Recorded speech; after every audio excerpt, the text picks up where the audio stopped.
Hello everyone, and welcome to episode 4 of this video series I'm putting together to go through the various texts within a fairly controversial manuscript that's called the Kolbrin.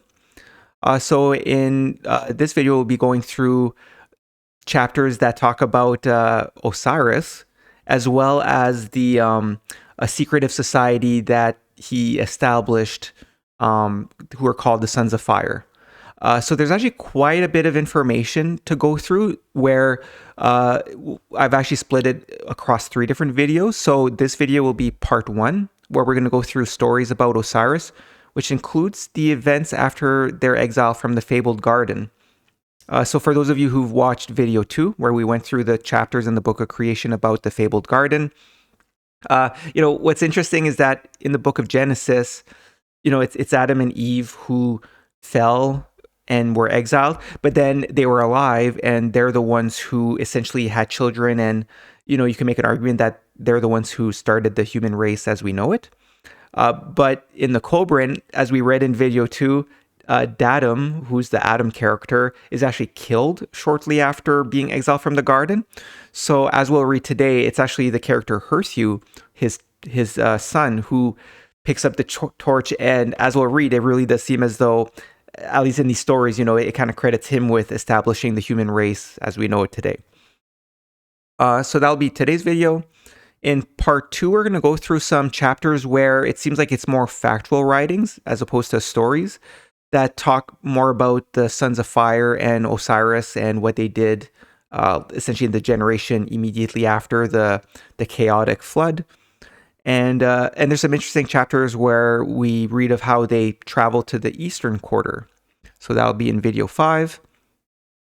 And part 3, which will be video 6, we'll go through some additional stories about Osiris. And we'll go through a chapter that's one of my favorites, talking about Osiris, where there's a chapter that seems to be personal writings by like either Moses or those from his generation.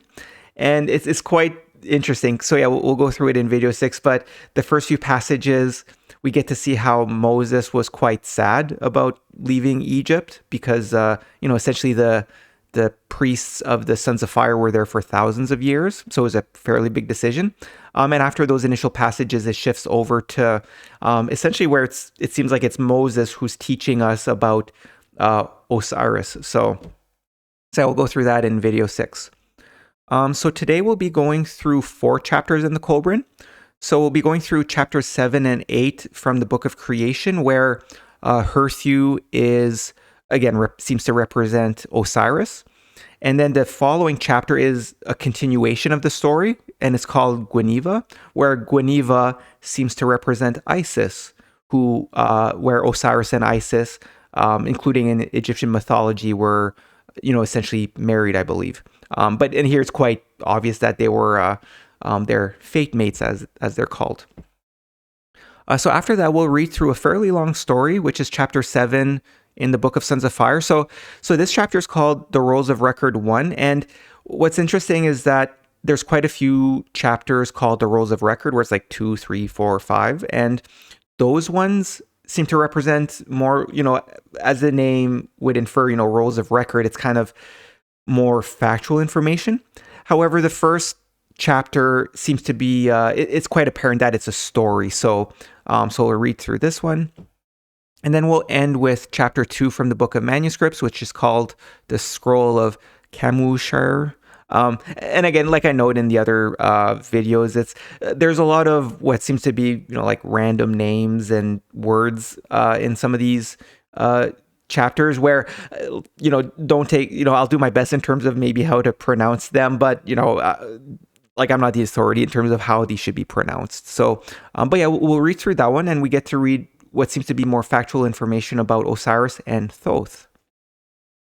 So I figure, since this is the part 1 video, I figure I'll just do a very brief description on the Kolbrin, but I won't do that in the part 2 and part 3 video. I'd like to assume that people watching this video will have watched the earlier videos, but just in case people stumbled onto this, I'll just, because maybe they're interested in Osiris or they've heard of a group called the Sons of Fire, I'll just do a very brief description. So So yeah, essentially the first video, which is the introduction video, it's quite a long video. It's 8 hours long. However, I do go through a lot more information on what the Kolbrin is. So I've added chapters to the video where if you skip, so the first chapter is the introduction with the passages and the music similar to what you saw with this video. So if you'd like to hear the more lengthy discussion on the Kolbrin, you could go to video 1 and skip to the second chapter where I talk for about a half hour on it. And I also provided a brief summary in video 2, which is about the Fabled Garden. Um, but yeah, like I said, I'll probably just make the assumption that moving forward, people will have watched through the video series. So I don't want to keep repeating myself, but essentially, if you've seen the Kolbrin or have heard of the Kolbrin, you would have maybe seen either of these two versions. The one on the left is the original version, which was published by a group called the Hope Trust in the 1990s. But then in 2005, there was a pair of people who essentially I'm not 100% sure whether they had permission from the Hope Trust, but they essentially the passages are essentially the same. However, in the 2005 version, they added the passage numbers. So when you watch the introduction passages, you would have seen some essentially some passage numbers like CRT 7.4 or things like that. So for all intents and purposes, it's essentially 99.9% the same between the two versions. However, I believe that most people, including myself, have read the 2005 version because it is handy to have those passage numbers, because it helps to kind of keep track if you're making references to certain passages.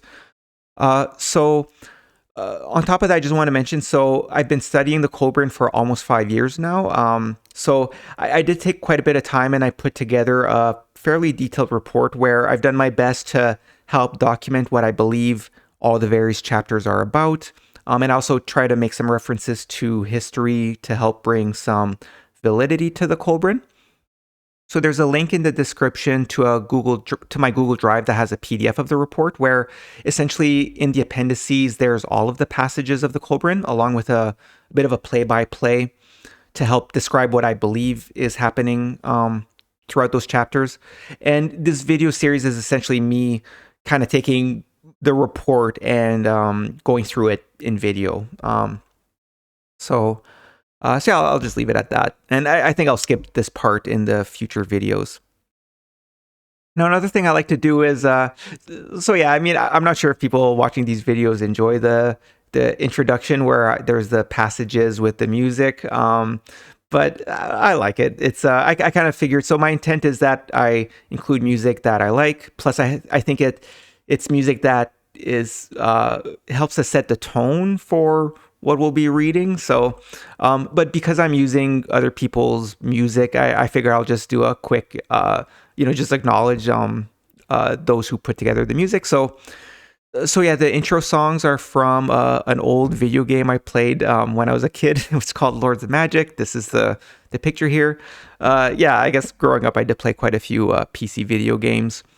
And in terms of I thought where it was fitting is that, the name of the songs were Order and Fire. And as we'll see in these chapters today, is that Osiris is the one who brought order to an uncivilized world, and he's one who helped establish the Sons of Fire. So I thought it was fitting.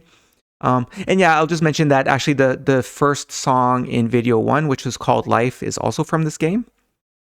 So these were created by someone called Keith Ziza, and actually he's got a YouTube channel where he's got all of these songs, so I included a link in the description if you want to listen to them.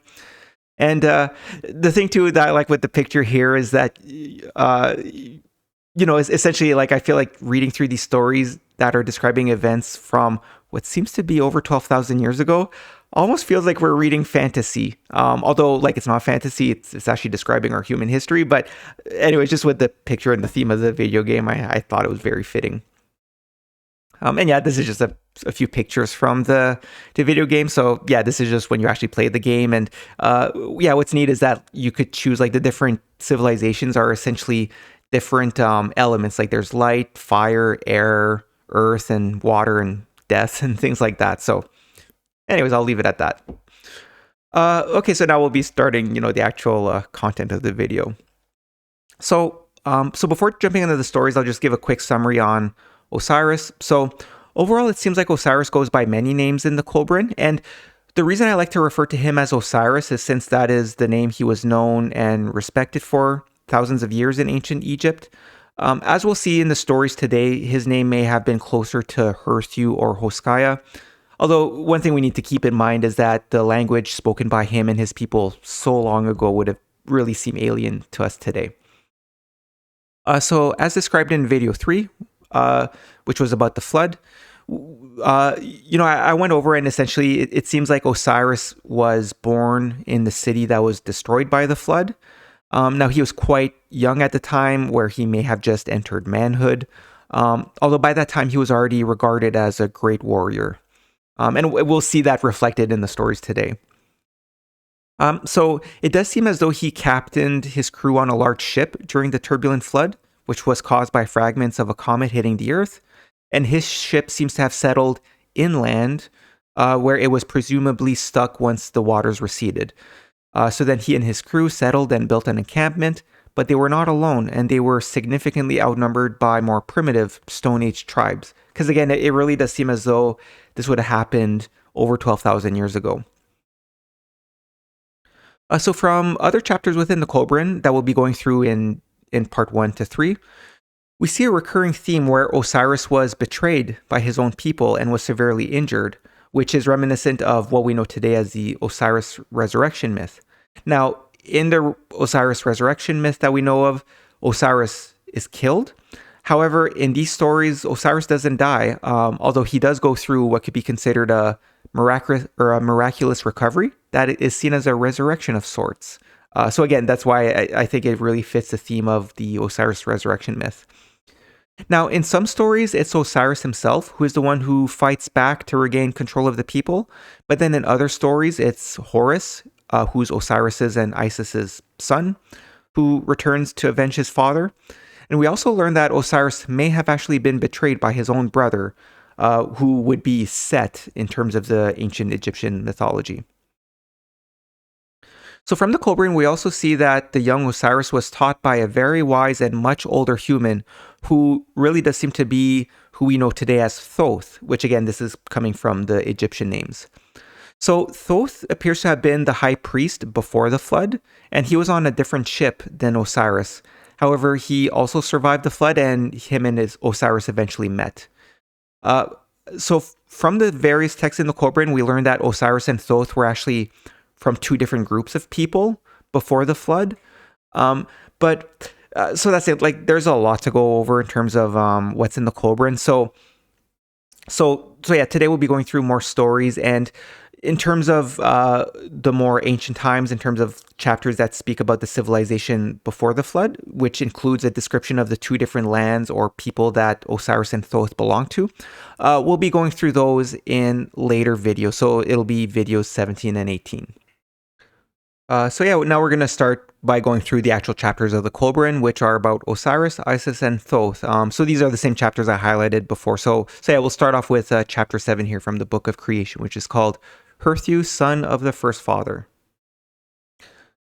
All right, so we're going to start reading through the first chapter here, which is chapter 7 of the Book of Creation. So the story is about Herthew and Heberis's adventures following their escape after a spirit being expelled the children of God from the fabled garden, where the story was read in video 2. And this is also a story where we get to learn about Osiris, Thoth, and Isis after the Great Flood.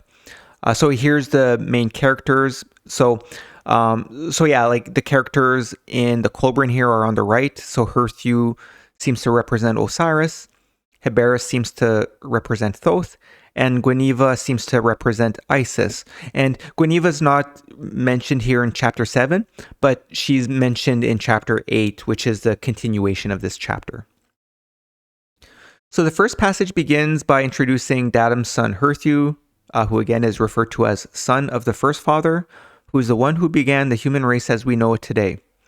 And that becomes quite apparent. So we'll have to read, like, I think by the end of the 3 parts talking about Osiris, like, it's quite clear that he had an unimaginable impact on and positive impact on humanity. So since Datum was killed in the prior chapter after being exiled from the garden, it is up to his son Herthew to carry the torch. So this passage also speaks of Awen, a life force that was described in the first passage from the Fabled Garden story. So I did go a little bit into detail about Awen and Endividu.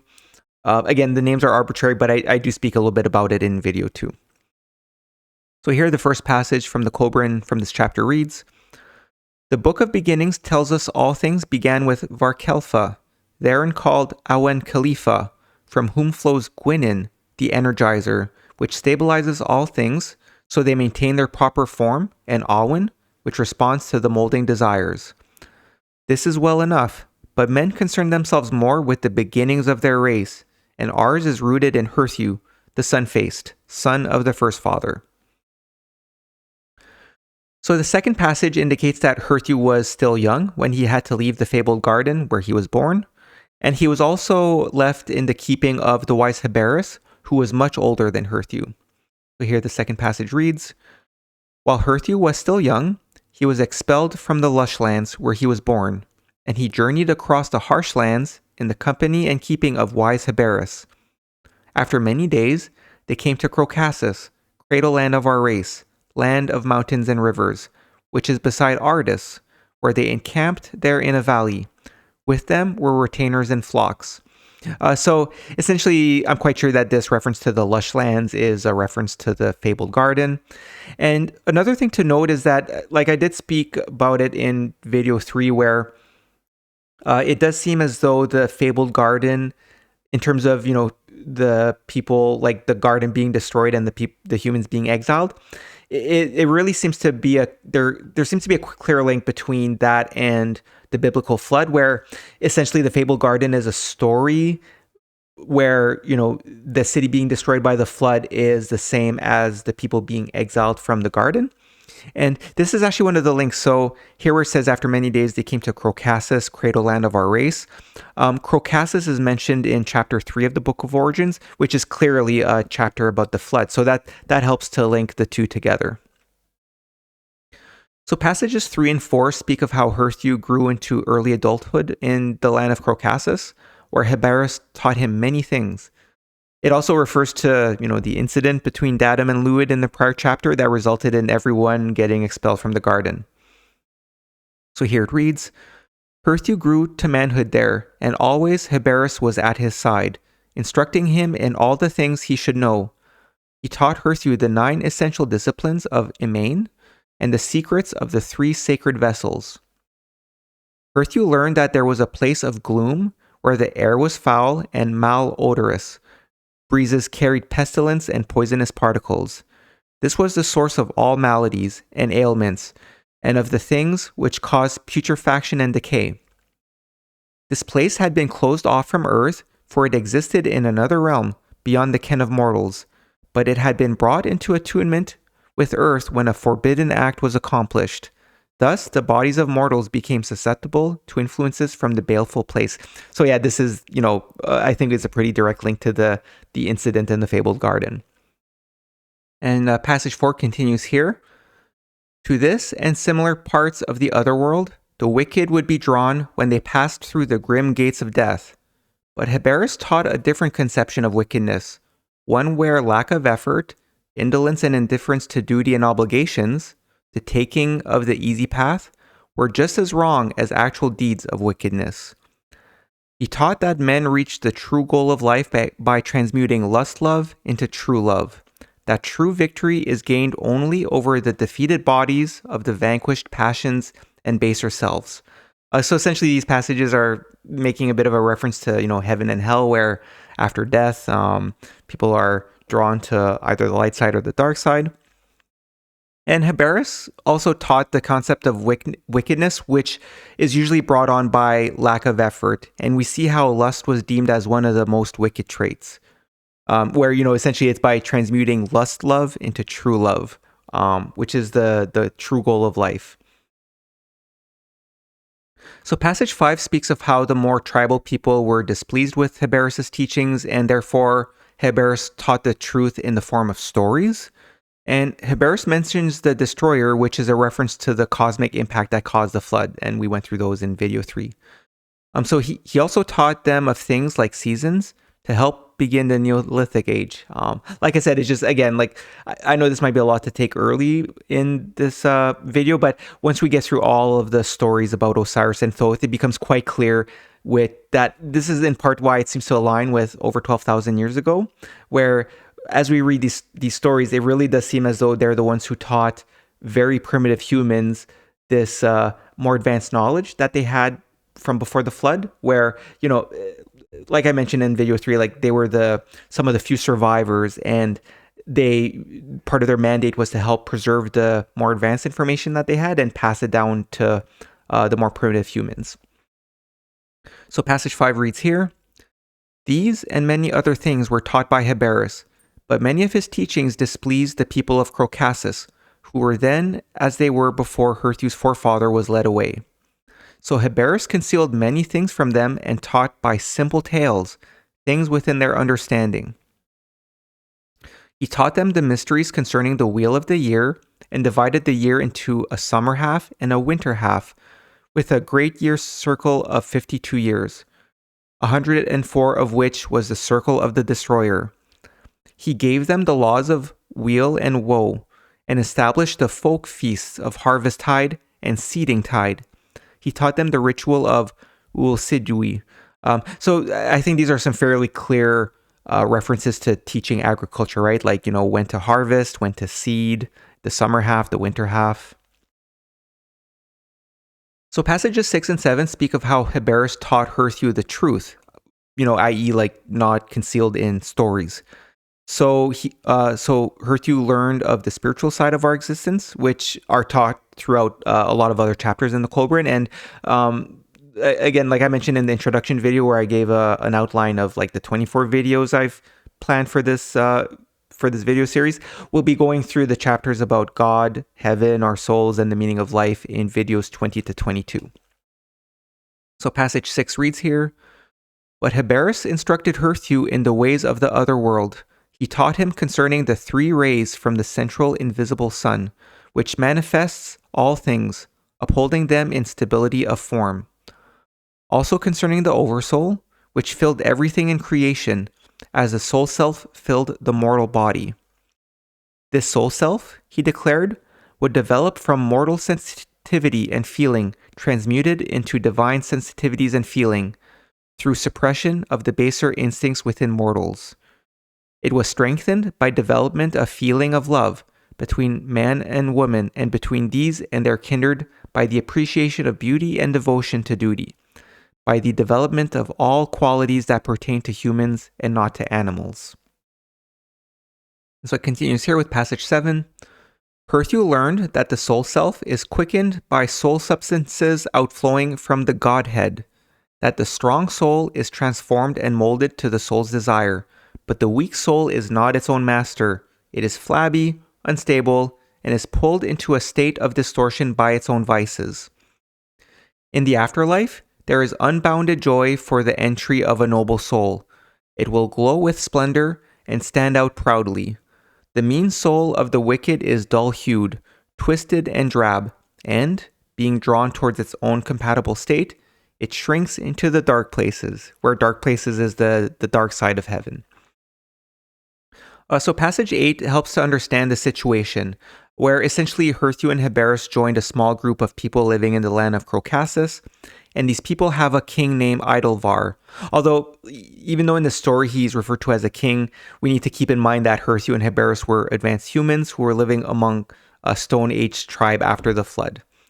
So we also see that Heberus knew the ways of the forge and made a sword for Herthew to go help the people of Caucasus defend their land's border.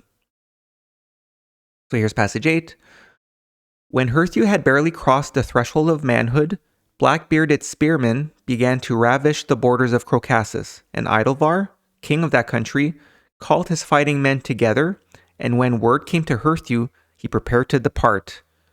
But Heberus bid him stay a while, for he was unprepared for battle. Then Heberus prepared a strange fire with stones, unlike any fire seen before, and when it burnt low, he plucked out that which is called child of the green flame, and he beat it out so it became a blade. This he fitted to a horned handgrip and, when it was edged and blooded, gave it to Herthew, saying, Behold, Dislana the bitter biter, faithful servant of he who strikes hard and true. Then he made a shield of wicker, covered with ox hide, and a cap of hide which came down over the face and neck. So equipped, Herthew went to the encampment of Idelvar, taking 8 fighting men with him. So this helps to essentially infer that, it wasn't just Herthew and Heberus. They also had with them a few other people who were, essentially survivors who were in the fabled garden. So passages 9 and 10 speak of how the people of Crocassus had never seen forged metal and were amazed, which again it helps to illustrate that it does seem as though they're the ones who were teaching metalworking to what was essentially Stone Age tribes. So as we'll read in these passages, Herthew becomes the King Idelvar's right-hand man, and he's made an offer, although as we'll read, Herthew refused. So we'll start with passage 9 here. In those days, men fought with hand-thrown spears and clubs, with flung stones and sticks sharpened by fire and weighted, but they did not close in the battle clash. So when Idelvar saw the battle blade of Herthew, he wondered, and it passed his understanding. But when he saw Herthew close on the battle line and the foemen fall before him, he was amazed.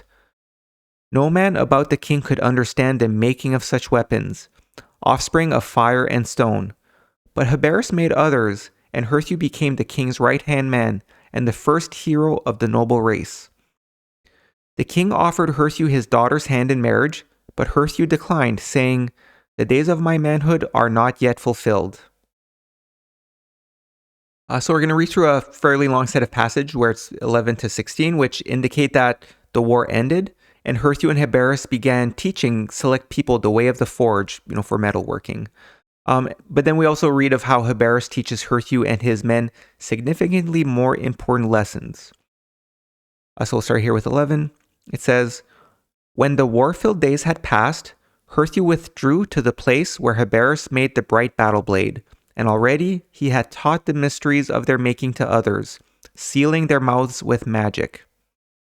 But Herthew was less concerned with the weaponry of war than with the mysteries of life and the battles of the spirit beset by mortality. So while his workmen drew bright blades from the thunderstones, Heberus taught Herthew and his battle brothers, and these were the things they learned from his mouth. So then these are words spoken by Heberus, starting at passage 12 here. It says, Beyond God, there is an absolute, which no man should try to understand, for it exists and has always existed in a state beyond man's finite comprehension. It is from this absolute that God, the ultimate in all perfections, was engendered. To create, God first visualized in thought, then he produced an outflowing wave of power, which, in a manner of speaking, solidified what might be called building stones. The outflowing power also produced the celestial hymn, which brought the building stones together in harmonious forms.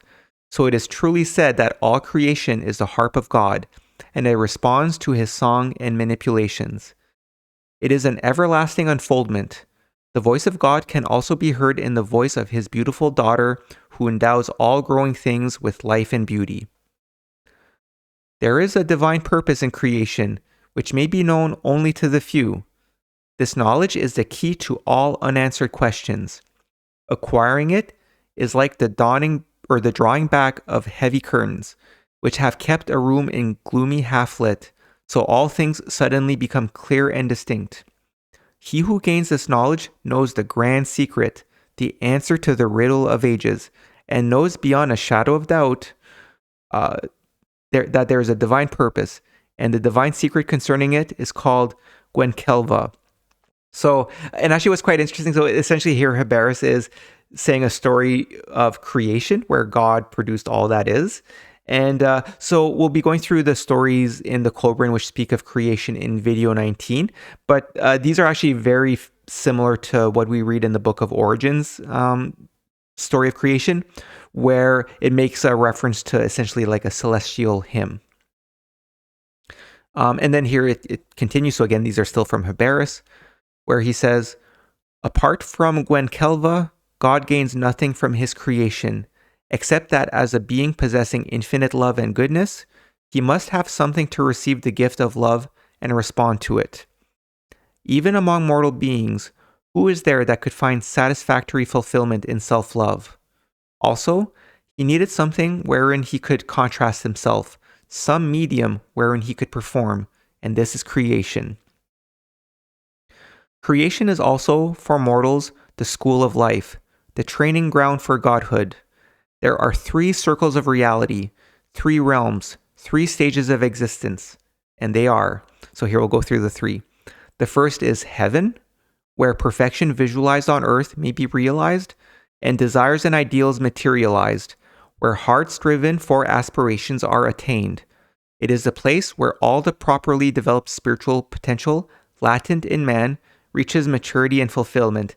So essentially, and as we'll see in other chapters in the Kolbrin, it's life is like a training ground, and it's through living a good life, in terms of as we're supposed to, we mold our soul so that it's worthy and able to live in the light side of heaven.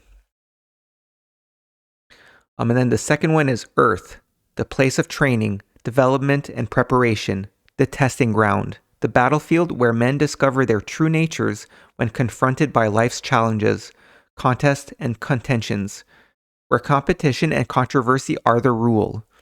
It is here that aims and objectives are conceived and thought out for realization later in the proper place.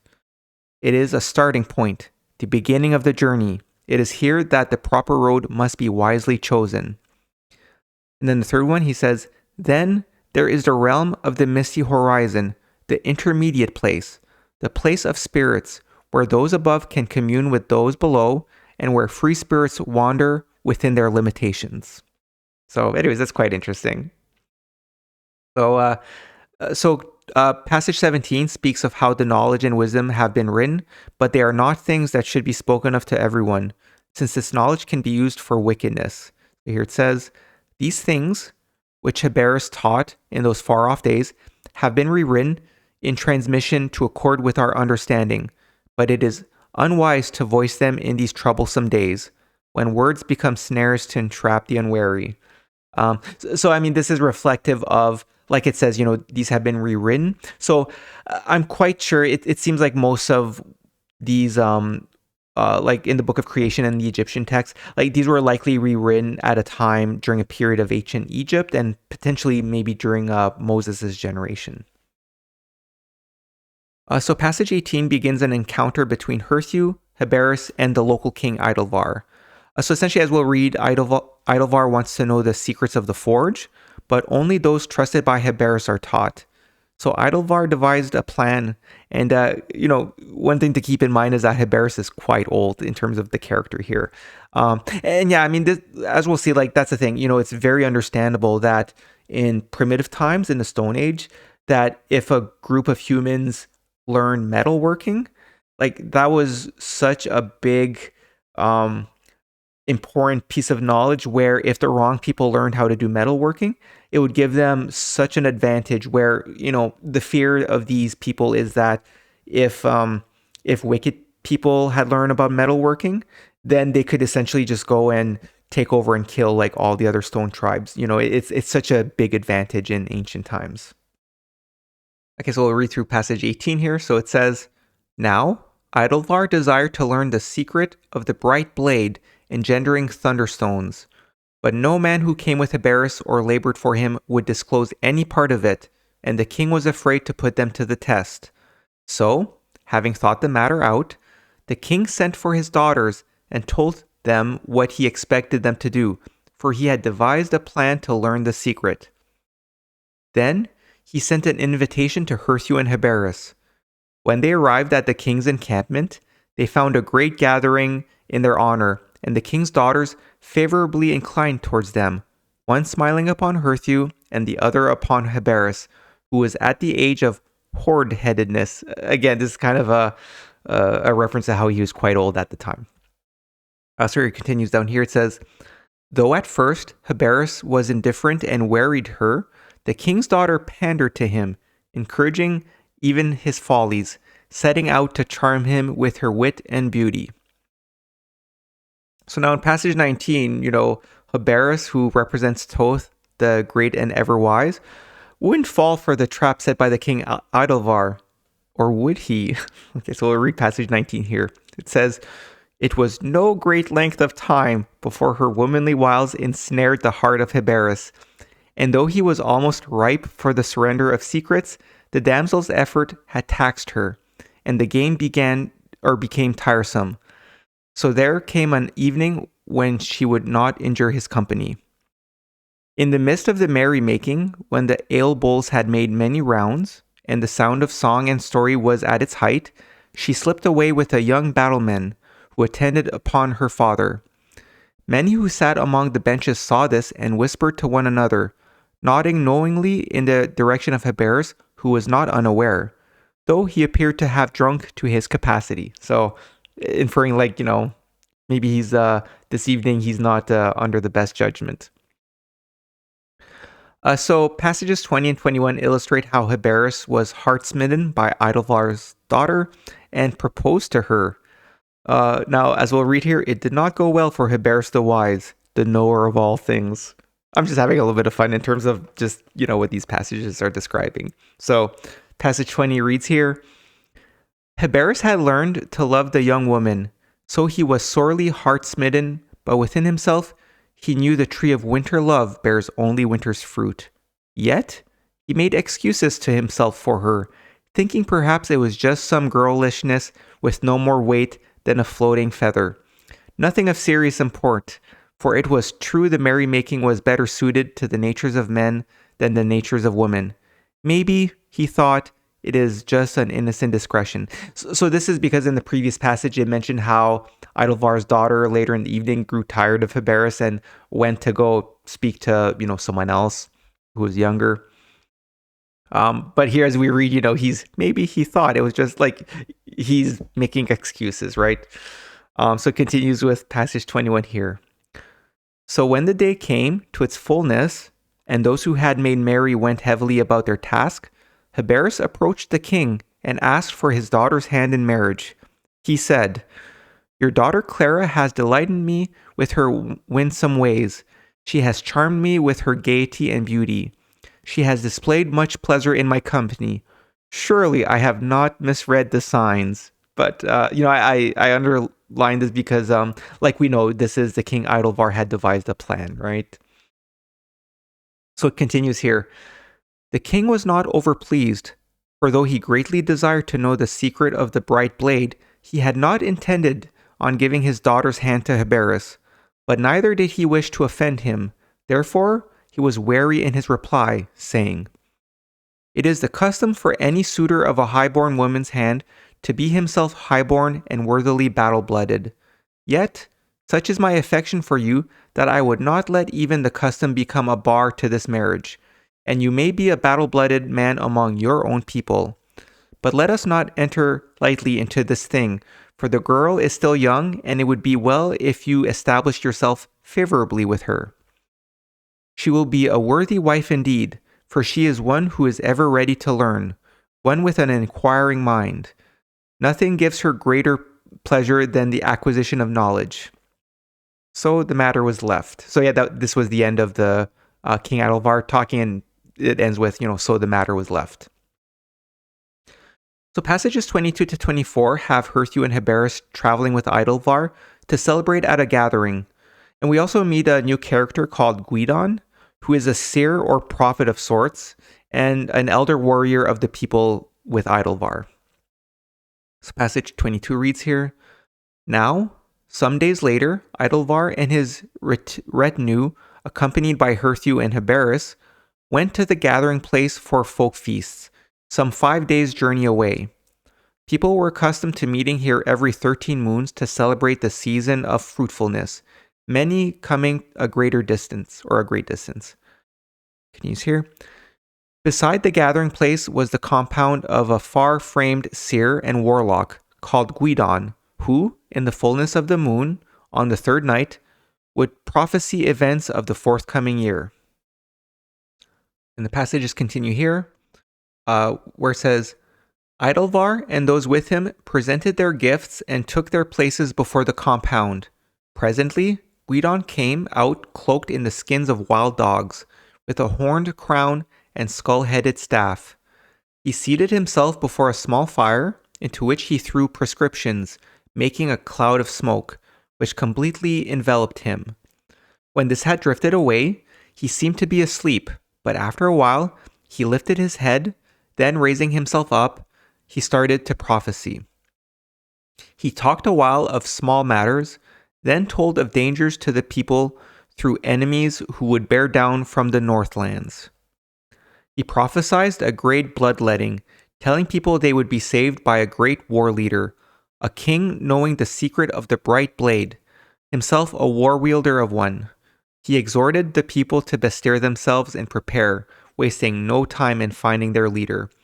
So essentially, Gwydon is saying that there will be kind of a battle upcoming, and it'll reveal a great war leader who is a king. And now, the interesting part, it says that Gwydon also had a bright battle blade. So, anyways, it's a little bit unsure because it does reference how Gwydon was, from the more like the people of Caucasus, but at the same time, we need to keep in mind it's a story. So, there are story elements in this. So passages 25 and 26 speak of how both sides, so by both sides, I mean, on one side you have Herthew and Heberis, and then on the other side you have Idelvar, where we see that both of them could not agree on who this prophesied leader should be. So we read of how Idelvar was back to his scheming, where passage 25 reads, No man among the people knew the mysteries of the bright blade except Heberis, but he was not a man of battle, and Herthew was not highborn among them. So, though they talked long, they talked in tangles, failing to resolve the issue.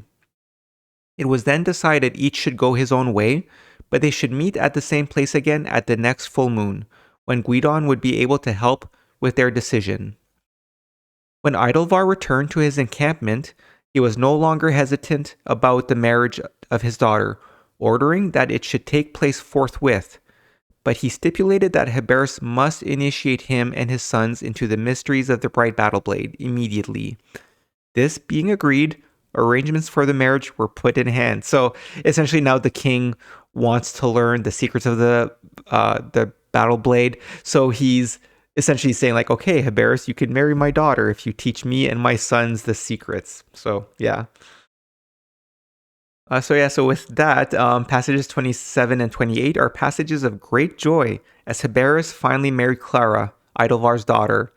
So as we'll read through these passages, we see that after meeting with Gwydon, the local prophet, Idelvar is proclaimed to be the war leader, with his sons to succeed him.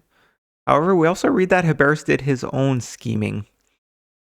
So I'll start reading the passage here. So with 27, it says, Heberis and Clara were married, and Idelvar and his sons partially initiated into the mysteries of the bright blade, for the king was told it would take some time for the initiation to be completed. So when they next went to the meeting place, Idelvar was proclaimed the war leader, with his sons to follow according to their ages, should he fall in battle. But Heberis had spoken to Gwydon in secret, and matters were so arranged that should the sons of Idelvar fall, then Herthew would become the battle chief. And the next it says here in passage 28, the king and those with him returned to their home compound where they were to prepare battlemen, but Herthew was to go back to the gathering place and there train fighting men in the battle tactics which brought them clashing into the foe. Okay, so now we're going to move on to passage 29, which is a bit of a heartbreaking passage about Heberis and Clara's wedding night. So it says here, now, on their wedding night, when they had retired to their bower, Clara burst into tears and fell weeping with her head on the knees of Heberis, confessing she was not a virgin and had deceived him, begging his forgiveness. Heberis raised her up and said, even the wisest of men becomes a fool when his heart blinds him to reason. The older the fool, the bigger the fool. He did not question her regarding love, for he knew she could not love and deceive him. She had given her heart, and with it her virginity, to another. Yet he made an excuse for her to himself, thinking that she had not willfully deceived him, but had acted out of duty to her father. Also, truly loving someone and wishing to demonstrate that love, she necessarily had to sacrifice the happiness and content, the self-respect of her husband-to-be. The choice had been hers to make. It is ever so. Now, the reason why I kind of laugh a little bit through these passages is that, it's a little bit interesting to think about how Heberus, who represents the wise man, fell for this. And the thing I like about these stories is that, essentially it kind of shows that instead of having a bit of an ego and not wanting to show themselves as as a failure to some degree, it's as we'll read throughout the Kolbrin, there's a quite strong element where that's the thing, like ultimately men's biggest weakness is women, right? So this helps to prove that point. But now the passage continues here where it says, Heberus asked if her father had known how things were, and she said, he suspected, for am I not his daughter? Thus Heberus found himself tied to an unloving wife, for he chose to disregard the custom of the people. He wondered, was she also to be an undutiful and unfaithful one? So yeah, it's quite an important story element, especially in the older stories where, like I said, it's just men's ultimate weakness is a woman. But as we'll see, there's actually a story that we'll read later about Moses where it's more specifically the harlot, which is men's weakness. So, following that, passage 30 is an example of the ancients' beliefs regarding marriage.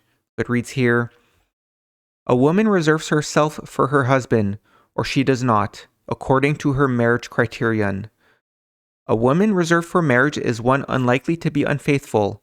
A woman easily come by before marriage is no less attainable afterwards.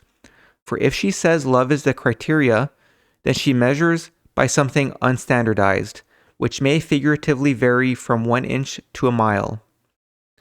A man, declaring his love, may have seduction in mind or a lifetime of protective devotion. The marriage proposal determines the difference and establishes the intent. So I think we'll have a bit of a bigger discussion on this in terms of just, like we know a lot of religions and ancient beliefs place a lot of emphasis on virginity. So when having these sorts of discussions, it's quite important to be cognizant of how things were in more ancient times.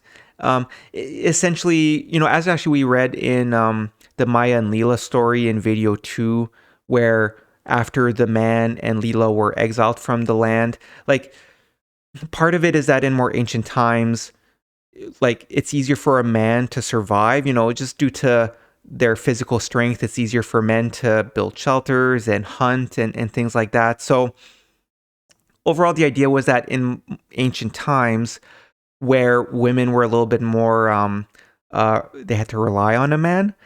That's the thing. They place a lot more importance on virginity, where with the idea that, it's important for a woman to keep herself and pledge herself to the man. But now part of it too is because of men's weakness, where they're susceptible to turning into beasts.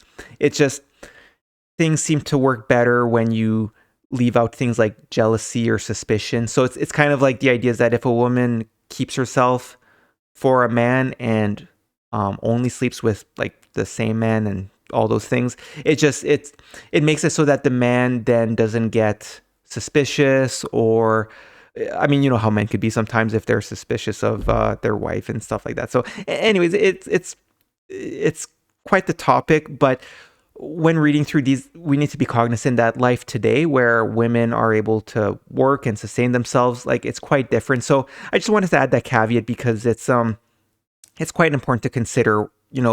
I don't think we're meant to look at these ancient stories and go back to where women need to. Anyway, like I said, it's a discussion we'll have later in a later video. So yeah, now passage 31 has things getting worse for Heberus, since he is ignored by his new father-in-law after having taught him and his people so much, right? Because like we read in previous passages, Heberus had taught Idlevar the mysteries of the battle blade.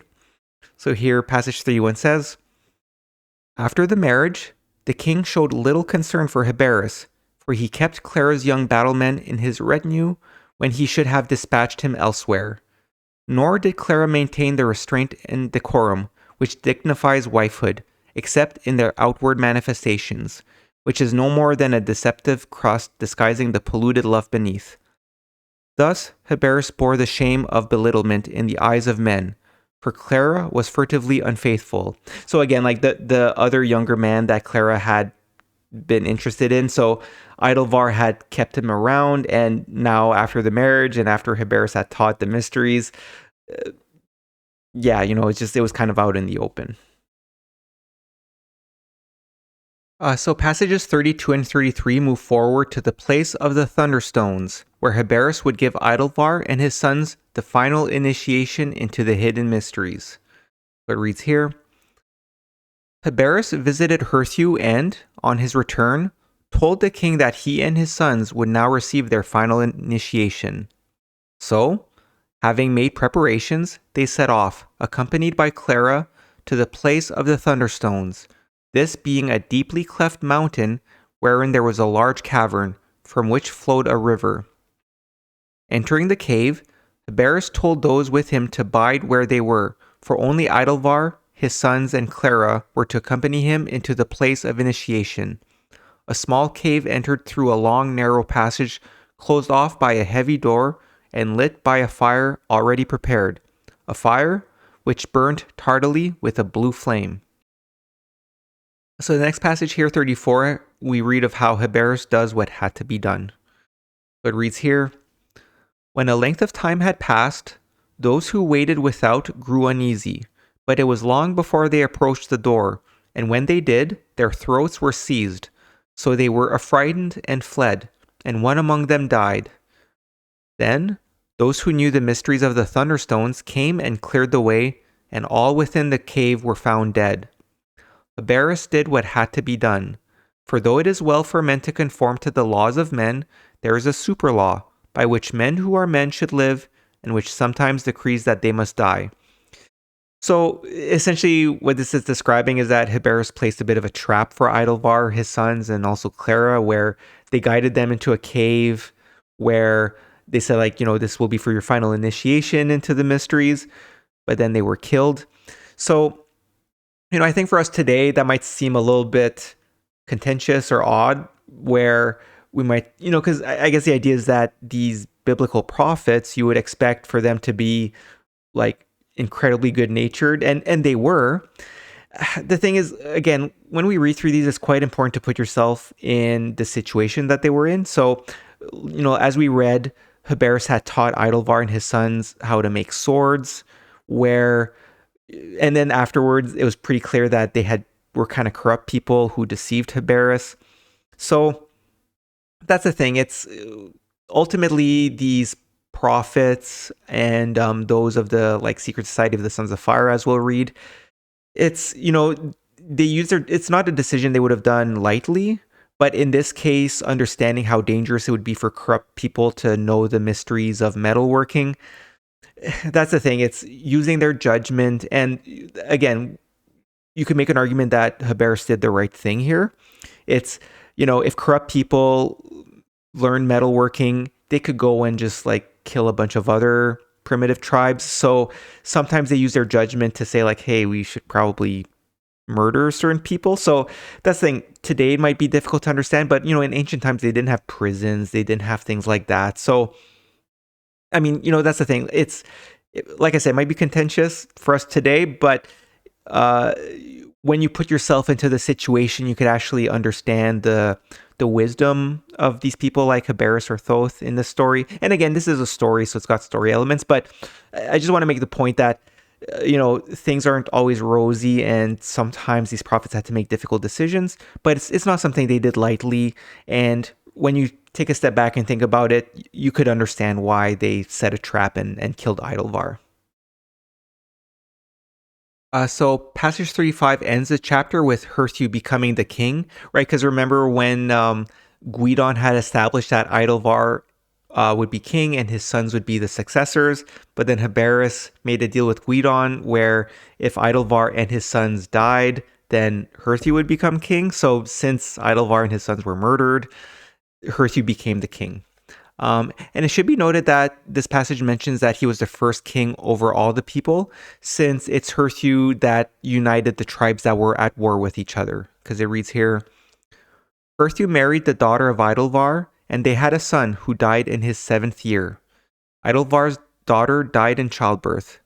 The invaders came and were defeated with a great slaughtering, and Herthew became the first king over all the people of Caucasus. So again, there's a lot, this seems to be a bit of a fast forward sort of passage, but so here, it mentions how Herthew married a daughter of Idelvar, although it's noted that she died during childbirth and their son died while a child. So that thing, through this process, Herthew became the king. But at the end of the chapter, despite marrying Idelvar's daughter and having a child, since both the daughter and the child died, this chapter ends with Herthew being the king, and he, doesn't have a wife or a child anymore. All right, so now we're going to move forward to chapter 8 of the Book of Creation, which is called Gwineva, where, as we'll read, this is a wonderful story about how Gwineva meets Herthew and how they get married and have several children. Now, this is also a story of how Osiris, as Herthew, met Isis, as Gwineva. So as we'll read through this chapter, it does include themes from the Osiris resurrection myth, and the chapter ends with one of their sons becoming king. And for those of you who know Egyptian mythology, so Horus is Osiris's and Isis's son, and it's quite the prominent story where like Horus, in addition to Osiris and Isis, are some of the like more well-known and greater gods of ancient Egypt, where it was, as far as the Osiris resurrection myth goes, after Osiris was killed, it's Horus who goes to avenge his father and becomes king afterwards. So this is a direct sequel to the prior chapter about Herthew, and this is also the last chapter of the Book of Creation. So passages 1 and 2 begin the chapter with Maeva finding refuge after fleeing from Datum and the garden in chapter 5 in the beginning. So we read through that chapter like this is the fabled garden story where, like I mentioned at the intro, after Datum was expelled, we read how he was killed shortly afterwards, but we didn't read of how Maeva, like what happened to her, where Maeva's one of Datum's 2 wives. So that's saying it's in chapter 8 here, where again it's a continuation of the fabled garden story where we read of Maeva and what became of her. So as we'll read in these passages, she gives birth to a daughter called Gwineva, but then Maeva is unfortunately killed as they reach the border of Caucasus, which is where Herthew and Hebaris united the tribes at war and brought peace to the land. So some of the other survivors from the fabled garden were with the now orphaned Gwineva, and they taught her the mysteries held by the children of God. So we'll read through those passages. It says here, Maeva, one-time wife of Datum, found refuge among people of Ardis, where she gave birth to Gwineva, the cuckoo child. But as the child grew, it was seen that she had red hair. Though all knew there were fair-haired and dark-haired people, none had ever seen anyone with red hair. Also, strange maladies had manifested in Ardis, for which the strangers were blamed. Therefore, because of these things, Maeva and her child were driven out. They came to a pool near the border of Caucasus and built a habitation of reeds, living there for many years. However, Maeva was killed by a wild beast, and Gwineva was left alone. But she learned much from familiars who came to her, and so she became a sorceress. So yeah, sorceress here, I think it's code for essentially like learning the mysteries of again, I think sorcerer here is just a word to help indicate, someone who knew the higher knowledge of the advanced people. So passage 3 speaks of how the Yoslings began worshipping Gwineva due to her red hair and strange ways. And following that, rumors of Gwineva reached Herthew, and he had people go out to find her. Now, to note, as we discussed in video 2, Yoslings represent the more primitive humans. And also keep in mind that, as we read there, Gwineva's father is Lluid, who was a high-achieving Yosling. So the passage reads here, "Time went by, and the half-folk, called Yoslings, began to gather around her habitation, and they thought she was a goddess and worshipped her. As her fame spread, word came to Herthew concerning the strange woman, so he sent men to find out about her and report. Gwineva knew about Herthew, but he did not know who she was or that any child of Maeva lived. When Herthew heard the report, he was intrigued and sent men to escort her to him, and she came at his request. They brought her into his presence wearing a cloak of feathers and a garment of doeskin, her hair unbraided like that of other women, falling outside the cloak almost to her knees. He was amazed at the cascade of red hair, and his heart was stirred by her beauty." So passage 4 indicates that this created some tension since Gwineva felt more comfortable with the Yoslings she had become accustomed to, which Herthew's inner circle did not like, right? So, keep in mind Herthew had united 2 tribes. So these Yoslings with Gwineva would have been another group of people. So as you could imagine, the people would prefer that their king had, showed more interest in like a woman of their people. So the passage reads here, "Herthew gave Gwineva a bower and attendants, but she preferred to be attended by Yoslings, whom the people about Herthew despised. They gossiped about the strange woman, for it was seen that Yosling men freely entered her bower, yet her bearing was modest and maidenly, the Yoslings showing her every form of respect." So passage 5 brings us to a sacred gathering where the seer Gwydion, from that we read in the previous chapter, makes a grand entrance. Now, the Yoslings are noted to not have been allowed to go, but Gwineva went with Herthew. So the passage reads here, "It was the season of fruitfulness, and when Herthew went to the gathering place, he took Gwineva with him, but the Yoslings could not be taken there. So they remained behind, but the people removed them. When they arrived at the gathering place and Gwydion saw Gwineva, he was startled, for he had seen such a woman in the darkened waters, but he welcomed her and was surprised at her wisdom and skill at sorcery. When the time came for Gwydion to prophesy, and all who came to hear him were gathered about, they became apprehensive, for his coming forth was delayed, and the moon began to disappear, eaten away by the blackness of the night. Then, when they had started to jostle and flee, there was a great shout, and Gwydion appeared. As he did, a great fire sprang up on either side of him.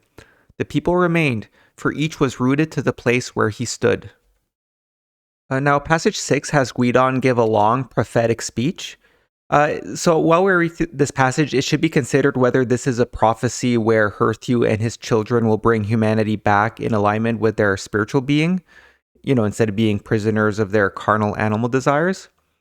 So it reads here, "Gwydion spoke at length, telling them that the night sky sign heralded a new era, that as the moon grew again in brightness, so should their race wax strong and virile, spreading wide across the face of the earth, driving lesser races before them, that a son of Herthew would lead their sons out of Caucasus, and his sons and their sons would continue westwardly towards Hesperus, meaning the land of spirits, that there they would meet their final destiny. He told them that there would be a great bloodletting, when brother would fight with brother and father with son, but that this would be the planting of the center pole around which the framework for the structure of their race would be woven. He said, 'I shall go before the vanguard in spirit.'" So next passage 7 has Herthew ask Gwydion if he knew more of Gwineva, and Gwydion sees in the ashes that Gwineva is Herthew's fate mate. So it reads here, "Later, Herthew asked Gwydion to cast the omen sticks and read the ashes, as he wished to know things concerning Gwineva. This Gwydion did, telling him that she was his fate mate, one destined to be his wife, that she was indeed a true maiden, and he would not be forbidden. He said, 'She acts as she does through innocence and not through brashness. But what Gwydion told Herthew was no more than a grain in the grain sack amongst all that which he knew and saw. So I guess here Gwydion, being a bit of a seer or shaman sort of character, I think this infers that, overall he saw so much in Gwineva, and it's really indicating that she was, such a great woman amongst women. So passage 8 has Herthew propose to Gwineva. However, as we'll read, the people of Caucasus did not approve of this, since they would prefer for Herthew to marry someone from their own people. And it's also worth noting that Gwineva consented to marry Herthew after being courted for a year. So we'll actually read of this theme again in a later story, such as the Hermanatar story, where essentially we see that, there's reason as to why people should be together for a year or two prior to marriage. So I'll talk about that later in the Hermanatar story. So the passage reads here, when Herthew returned to his home site, he paid court to Gwineva and asked her to marry him, and this she consented to do after 1 year. The people, hearing what was intended, were displeased and murmured against the marriage, saying it was unseemly for their king to marry a sorceress and one strange in so many ways. Also, there was a custom forbidding the intermingling of blood, but there was no doubt as to what she was, some thinking she was one who could be acceptable. So in passage 9, it states that Gwineva was not of the bloodkin of Herthew, since, again, like for those who read or watched video 2, that's the thing, like in the Fable Garden story, Dadam had 2 wives, and it was through one wife that they had their son Herthew, and Maeva was the second wife, although the thing is, Dadam wasn't Gwyneva's father because Maeva had a relation with Luid, the Yostling. So I think this is important to kind of mention that, despite technically Dadam would potentially be considered both of their fathers, they weren't of the same bloodkin. And we also see that Gwineva was still not welcomed by Herthew's people, and her Yostling companions had been escorted away from the land. So it reads here, Gwineva was not the bloodkin of Herthew, so as the marriage would not be incestuous, Gwineva decided she would say nothing of their relationship, for she was in love with him, and love is ever ready to make excuses. Yet, despite her knowledge and wisdom, her heart was full of fears because of her background, but she displayed none of her anxieties. She did not feel at ease among the people, but never asked that the Yostlings be allowed back. She tried to become acceptable by ministering to the sick with simples and remedies. But the more she cured and healed, the more people feared her, and fearing they shunned her, except they were in dire need of her help. So yeah, essentially this is describing how Gwineva didn't necessarily feel comfortable among the people in Caucasus, especially because they kicked out the Yostlings who she was more comfortable with, which in part is because technically she's half Yostling since Luid was her father.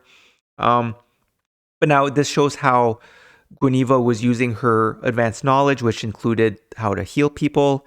So yeah, it kind of creates a bit of a situation here where she tried to gain favor among the people by helping them and healing them, but the people still shunned her, except like hypocrites, they would seek her out when they needed help. So passages 10 and 11 speak of how, despite his people not approving of Gwineva, Herthew loved her and was adamant about going through with their marriage. It reads here, however, Herthew remained firm in his resolve to marry, though many advised that if he simply took Gwineva as a concubine, or as something less than a wife, it would be more acceptable. They said, none would object if she were treated as a woman with no standing. Mate, but do not marry, for marriage would grant her undue status, and is marriage so necessary?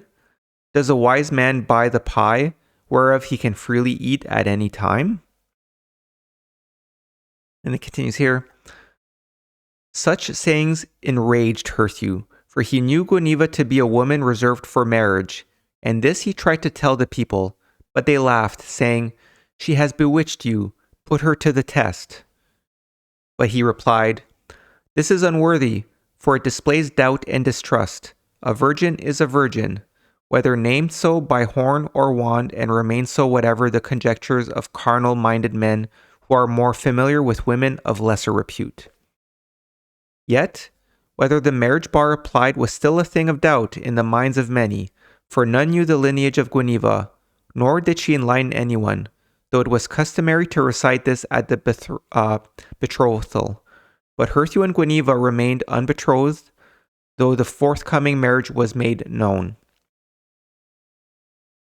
So now passages 12 and 13 show that the discord among Herthew's people increased to a point where Herthew was betrayed. So it reads here, "Now the nephews and kin of Idelvar nurtured seeds of discord among the people, and because it was a time of peace, when the skills of a war chief were not needed, many heeded their words.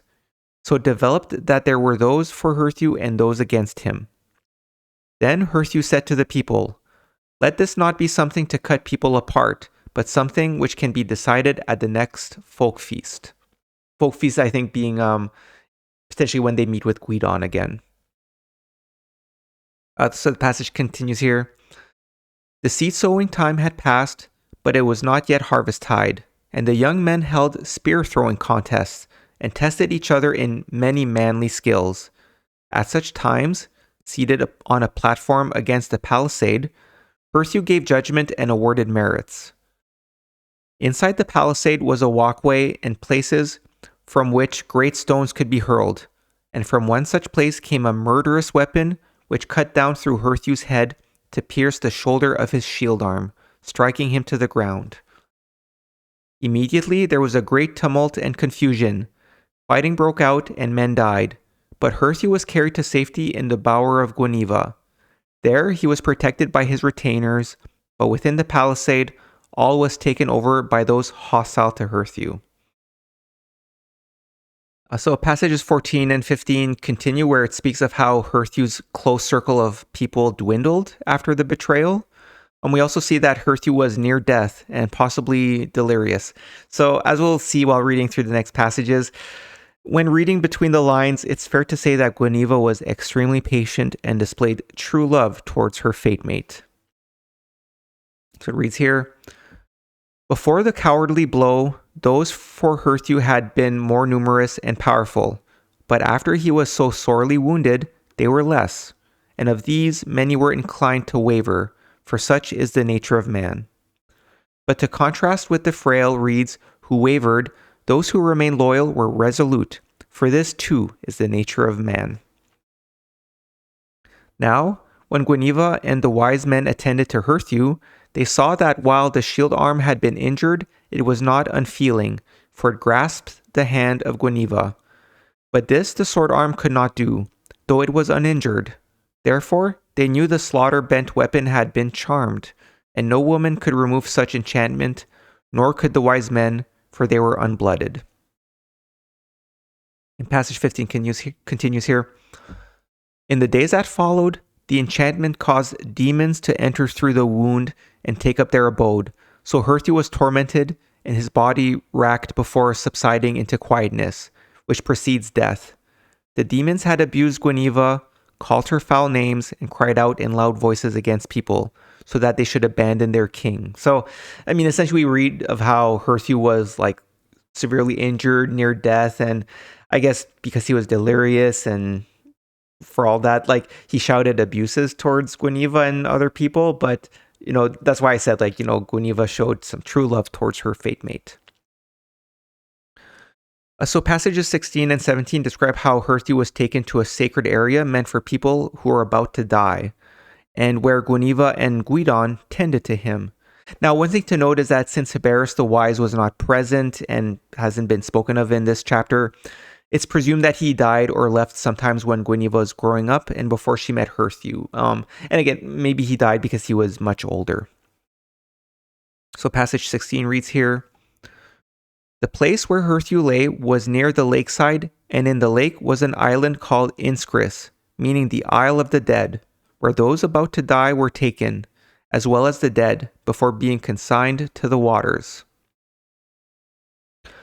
For the people believed that those given into the lake went straight into awareness in the other world, while anyone buried on land was only half aware upon arrival and remained half awake and half asleep for many years. So, those loyal to Herthew carried him down to the boats and accompanied him and Gwineva to the isle, and they were not molested, for none interfered with those mourning the dead. On the isle were priests and 9 holy maidens, who attended to the rites while other women ministered to the newly dead. But Herthew was not dead, though halfway across the threshold. When Herthew arrived, he was placed in the hospice house, where Gwineva attended to him. Gwydion opened Herthew's skull, where it had been cleft, and let out the demons which had taken up habitations there, and he brewed powerful potions which removed the enchantment. When, after many days, he departed, Herthew was no longer at the door of death, though weak in many ways like a baby. Essentially this is describing how Herthew was generally near death. He was brought to a bit of a special place, the Isle of Departure, where there was people, I guess, who knew healing or who knew how to minister to people who were dead. But now, this where it says Gwydion opened Herthew's skull and where it had been cleft let out the demons. I think that's just kind of code for how he helped Herthew heal. Although it might also be in part where, because it does essentially say how Herthew maybe, would yell out some profanities and stuff. You could also consider that where Gwydion helped to take the demons out, he may have give Herthew some lessons in life or a stern warning and things like that. Because again, like Gwydion was known to be a seer, kind of one of the, a priest sort of thing. But here at the end where it says, Herthew was no longer at the door of death, though weak in many ways like a baby. I think this is meant to indicate, because Herthew was a strong warrior, but after this experience, especially because his arm was injured, like he was no longer this strong man. So passage 18 describes how in Herthew's absence, the people of Crocassus were back to fighting each other, and so they did not bother Herthew. Now we also read that in the fighting, Gwydion was killed. And eventually Herthew was healthy enough to marry Gwineva, and they depart the Isle of the Dead. So the passage reads here, while Herthew lay so sorely stricken, the kinsfolk of Idelvar were disputing among themselves, and this led to fighting and battles. But none came near the isle to harm Herthew, because it was a sacred place, and so they gave him sanctuary. When it came to the time of the folk feast, there was a great battle at the gathering place, and Gwydion was slain. There came a day when Herthew, though still not whole, could move about, and then he and Gwineva departed with those who remained with them. They were married before leaving their isle of sanctuary. So then passage 19 speaks of how Herthew and Gwineva settled in a different land and had several children, but then came a time of drought. So it reads here, they fled to a place afar off where, as the years went by, Herthew became whole again, and Gwineva gave birth to sons and daughters. It was a good place, fertile and well watered, and so they prospered. But there came a time of drought, when the waters dried up and their flocks died. So Herthew sent men to Crocassus, and these came back saying that there, too, the land was stricken and the people distressed. He also sent others to the west, and they returned, saying that there, the land was not stricken, but the people would not accept them except with spears. So essentially, again, this kind of is a bit of a fast forward passage where a lot of time goes by. So, Herthew and Gwineva went to a different land away from Crocassus, and they settled, had children. And it also infers that, there were other people with Herthew and Gwineva, and they prospered. But then there came a time of drought where Herthew, because they were struggling, Herthew sent some people back to Crocassus to see how they were doing, but they were struggling too because there was a drought there. But then Herthew also sent people to a third area to the west, and there they saw that there wasn't a drought, right? So it was somewhere they could potentially move to and survive. But then the note here at the bottom, it says, but the people would not accept them except with spears. I guess that infers that in the western area, there were other humans, but they would potentially have to fight them to claim the land. So then passage 20 has Herthew sending people to Caucasus to let them know about the land of plenty to the west. So Herthew and Gwineva therefore rejoined some of the people of Caucasus in this new land. And we also read of how, as a peace offering, and also so that their sons could learn the skills of war, Herthew and Gwineva sent their 2 sons to live with and learn from the new king of Caucasus, who's called Osiris. So it reads here, Herthew then sent men back to Caucasus to tell the people there of the plenty which lay to the west, and they came back with a war band led by Osiris, and many people followed. Herthew could no longer bear weapons, and his sons were as yet young and unblooded. Therefore, he gave his 2 sons, who were of sufficient age, into the keeping of Osiris, so they might learn the art of war, and they followed him loyally, becoming men of valor in the conflict which ensued. Many people left Caucasus and settled in the land lying to the west, and Herthew and Gwineva also settled there. So yeah, it mentions how essentially that's the thing. Since Herthew, after being injured, couldn't really be a warrior anymore, he kind of needed the people of Caucasus and their war band to take over the land of the west. But it seems like they forged a bit of an alliance here because it's a new king. So maybe there was a bit of a reset and respect between the 2 people. So passages 21 and 24 close this chapter, and since this is the last chapter of the Book of Creation, it's also the last passages of the Book of Creation. So as we'll read in these passages, it ends with a story of how one of Herthew's sons, which is presumably Horus, became the king of the land. It's a tale that likely influenced the Sword in the Stone stories, including that of King Arthur. So we'll go through the passages and I'll speak a little bit more about that. But now we also see in the last sentence that in a just world, Cain did not kill his wise brother Abel. So yeah, we'll read through the passages here. It says, Time passed, and Herthew became renowned for his wisdom, and Osiris, king of Arania, honored him with lands and servants. Herthew's 2 sons, who had followed the king and were twins, married the king's 2 eldest daughters, who were also twins. This caused problems for the king, though having 3 wives, was sonless. Therefore, the twin sons of Herthew became his heirs. The king was perplexed, for the 2 men could not rule together, and both were of equal standing in his eyes. Yet, it was the king's duty to nominate his heir and proclaim him to the people so that there should be no division after his death. So overall, as we'll read here, like Osiris, despite being from Caucasus, like he's seen as a positive leader. So the passage continues here.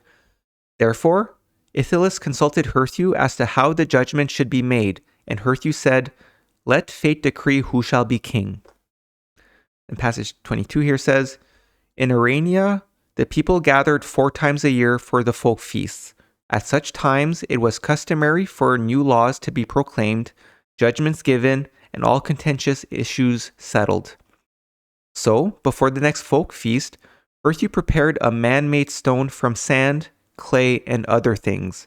And while it was still soft, he set the hilt of his great sword, Dislana the bitter biter, into it. And when the stone was hardened, Dislana was fast. The sword-implanted stone was then set down near the place where the king gave judgment. Around it was drawn a wide circle bisected across. So essentially what Herthew did here is he took like sand and clay that was wet. He put the hilt of the sword in it so that like the handle was covered in this, it would essentially turn into a rock after it all dried. So then it was just kind of like the sword implanted stone. It's not, not like in the Disney movie where it's the sword blade in the stone. Instead, it's the handle that's covered in stone, and it's only the blade that sticks out. So then the passages continue here. It says, On the day when the people were first assembled to hear his words, Osiris told them of his perplexity over the problem concerning the twin sons of Herthew and his daughters. He said, So the people are not divided, and the kingdom rent by strife. It is well this matter be settled now. Therefore, I am setting a fair test involving no men other than these 2, whom I hold equally dear. Whichever of them shall remove their father's great weapon from this stone, so he frees it and grasps the hilt, shall become my lawful heir, with the other being to him as a younger brother.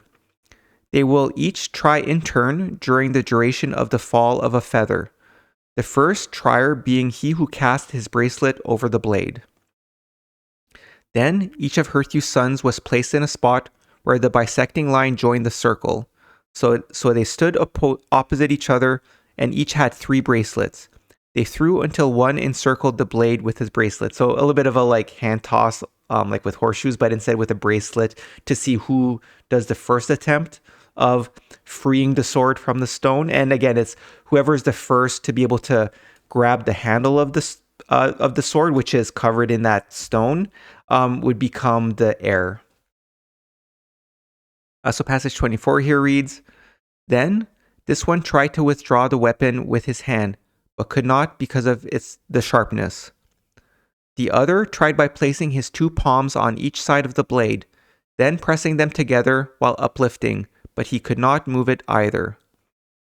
The first one tried again, copying what had just been done more powerfully, so the stone almost lifted off the ground, but the sword did not leave the stone.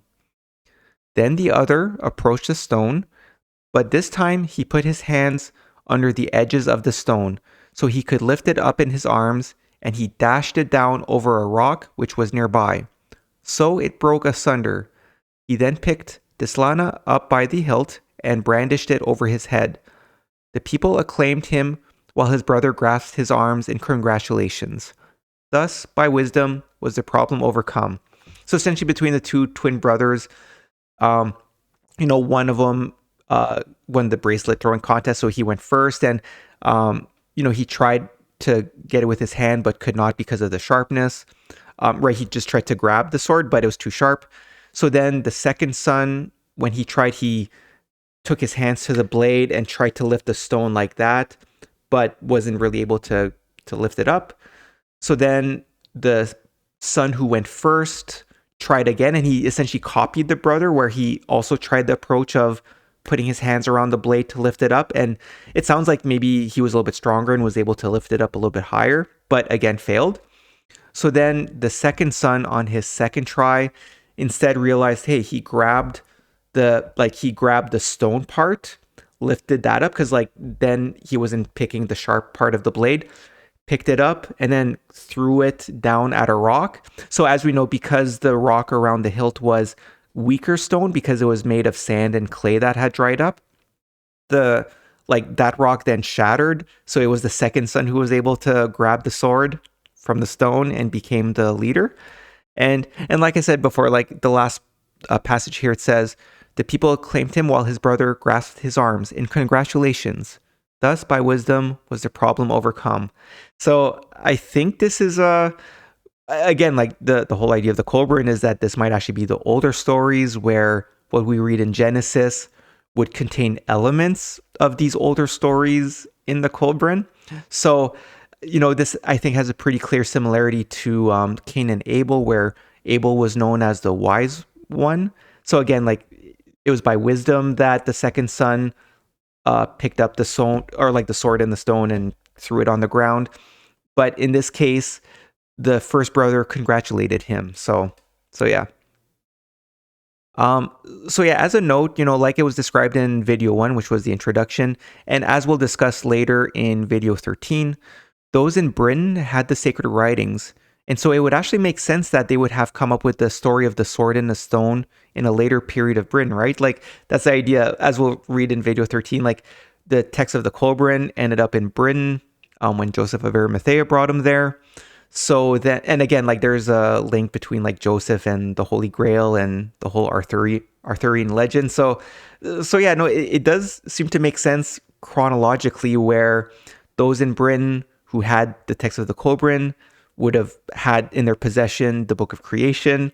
So that's the thing. It makes sense that the sword and the stone legend came from Britain.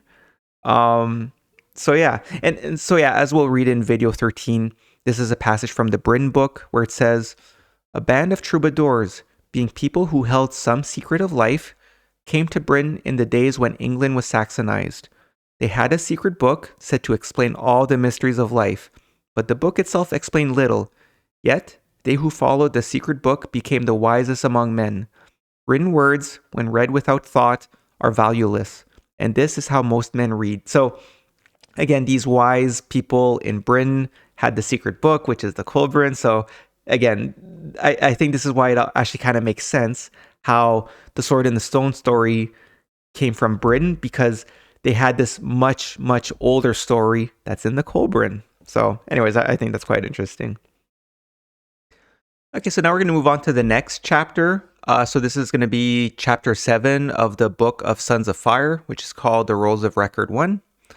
So this first of the Rolls of Record is a story about the great Osiris, and its themes contain clues of what may have happened historically when he was alive on Earth, including what is known as the Osiris resurrection myth. So this story also features Isis, Thoth, Horus, and Set.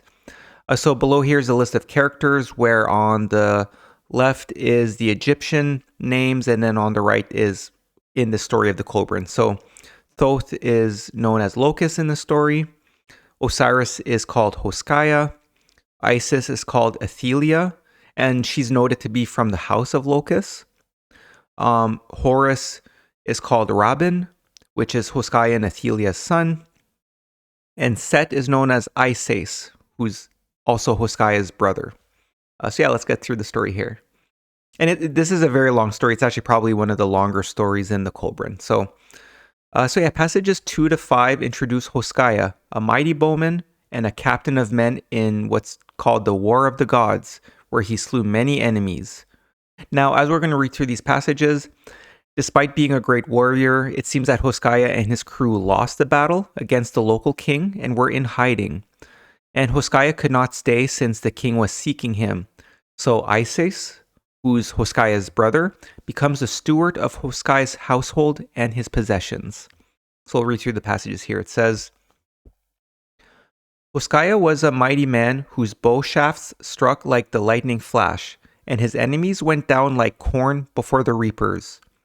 He was a captain of men in the war of gods, and those he slew were numbered like barley in the measure. His enemies were spread before him like a carpet at his feet, and there was no other like him. He was a man who knew the Almighty God and looked up to him as the God of his fathers. But Hoskaya worshipped him after the custom of his people, and therefore knew truth only in part. For having stolen him, they were unable to know him fully. So this is a reference to how, as we'll see in the later passages, so Hoskaya didn't know the full truth. And just to kind of, kind of spoiling it a little bit, it's like later he's going to meet Locus, who represents Thoth, and that's where he's going to learn the real truth. So, and then the passages continue here. Now the days of fighting were past, and Hoskaya and those who remained alive with him slept in strange places, for they were sought by the king who had been victorious. His wives and his children and all his household dwelt at Kadesh, against the mountain, and awaited his coming there. But he came not while being sought by the king. So it came to pass that his brother Isis, who held stewardship over all his household and possessions, seeing that Hoskaya could not come onto this place, possessed himself of them. Isis had the ear of those in high places, and Hoskaya lost his birthright. Now, passages 6 to 9 describe how Isis tried to take Athelia, who's Hoskaya's wife, by force and was denied. And then Isis retaliated in an extremely brutal way by torturing Athelia and casting her out. So yeah, we'll read through these passages here. It says, So all that was Hoskaya's passed into the possession of his brother, Isis. He took even the wives of Hoskaya, for such was the decree of the king. But Athelia, the first of the wives of Hoskaya, spurned Isis and called down the wrath of Hel Yahweh upon his head. And Isis was afraid and did not possess her. When they saw this, the other wives, being jealous of her, for she was ever in high favor with Hoskaya, stirred Isis against her. They mocked him, saying, Are you truly the master here? Or are there fruits you cannot pluck? Continues here. So Isis sought to take Athaliah by strength, but she strove against him, and his manhood was hurt, so that he did not take her. Then Isis had her bound, and her hands were tied for 7 days, so that she could not of herself either eat or drink or do the things required by her body. She was humiliated, and her womanhood betrayed, for an idiot man attended her wants, and he mocked her modesty, and she was tormented by her needs. Then on the 7th day she was brought forth by Isis to trial, and she was stripped and lashed, and her hair was burnt off. She was branded on the face, and her lips and tongue were cut. She was given a robe and a pitcher of water, and dried fruits and flour. She was driven forth by Isis, who said, "Go, woman, and perhaps should you even find him, Hoskaya will understand your babble." So this is actually quite gruesome in terms of what Isis did to Athaliah. I mean, especially the lash. Her hair was burnt, branded on the face, and her lips and tongue were cut. That's quite brutal. And so here essentially they gave her a pitcher of water and dried fruits and cast her out. So yeah. So then passages 10 and 11 speak of Athaliah's first few days after being beaten and cast out. Now she feels the grace of God and knew that her husband Hoskaya was still alive. So the passages read, Athaliah went out into the wilderness to die, and at night she fell in pain and weariness under an ellen tree and lay there. In anguish she cried out unto her God and cast her soul from her, that she might not feel pain. And her soul found Hoskaya.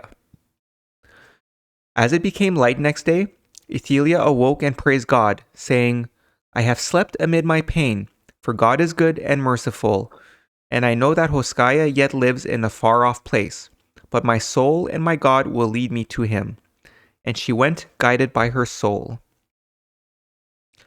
So then passages 12 and 13 speak of Hoskaya, where he hears the bad news and has a dream about Athaliah.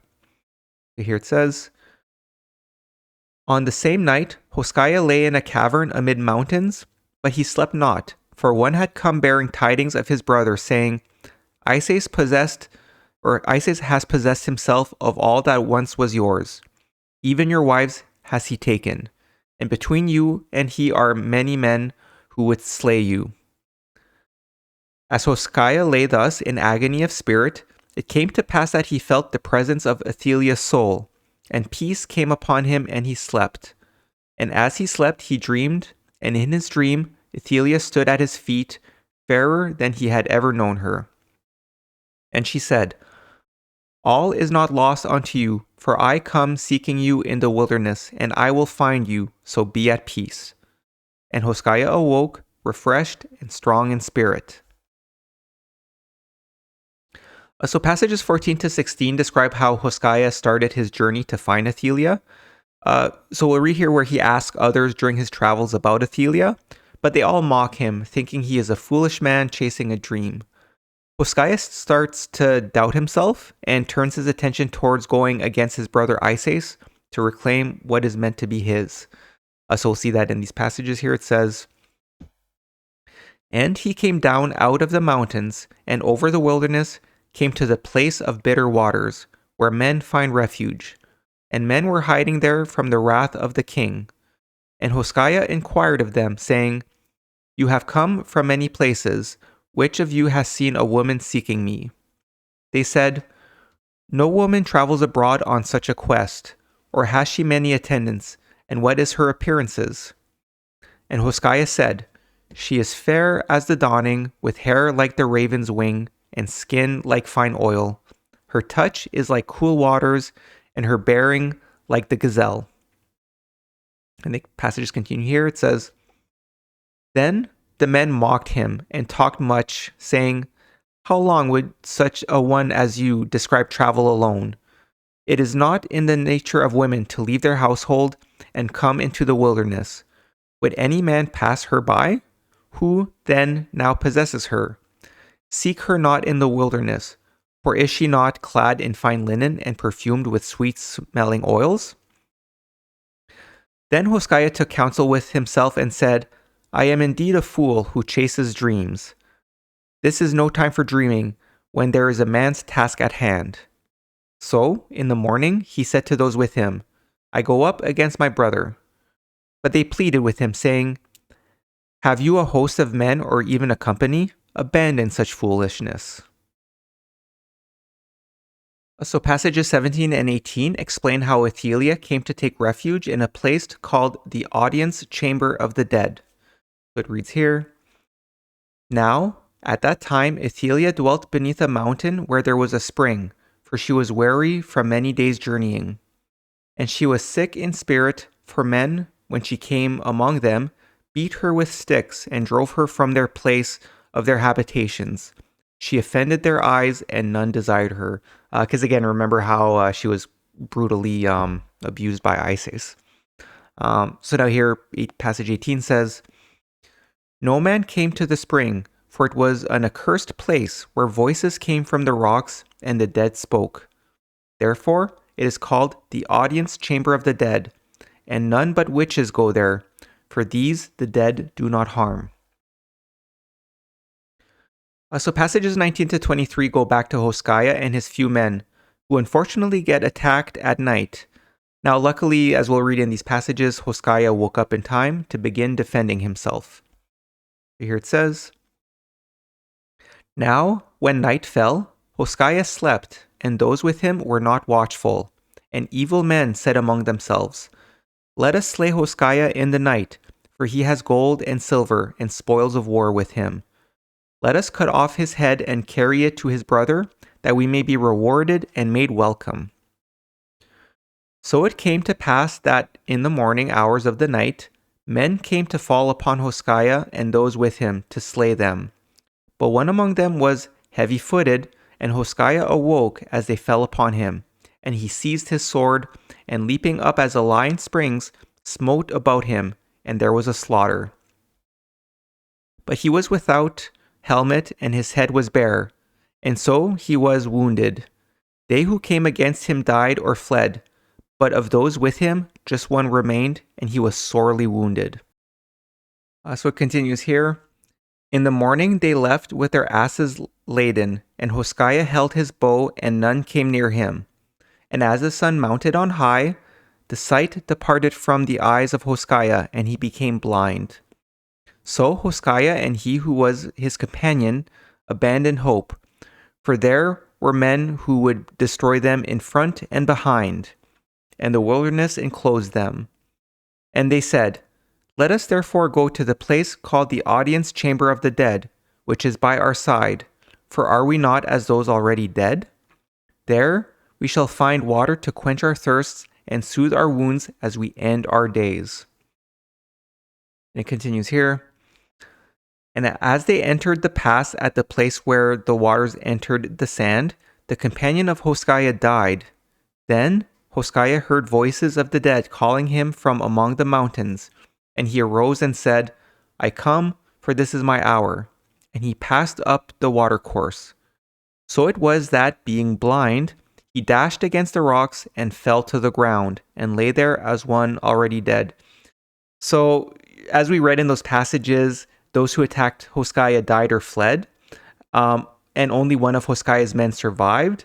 Now, if that wasn't bad enough, Hoskaya was injured and becomes blind.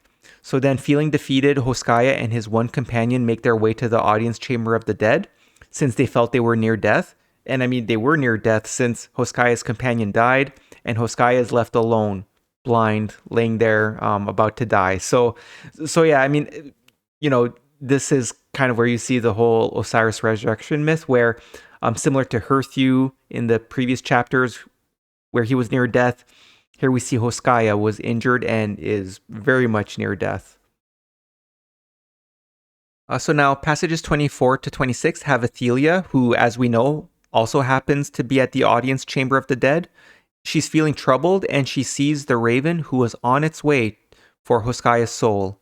So Athelia followed the raven to Hoskaya and was able to tend to his wounds.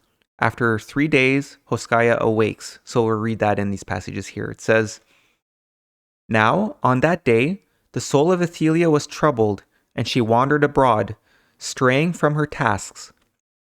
And she looked up and saw a raven descending from out of the sky, and her soul said unto her, Behold, it comes for the soul of Hoshkiah, for he is near by and close to death. So Athaliah sped away, guided by the bird.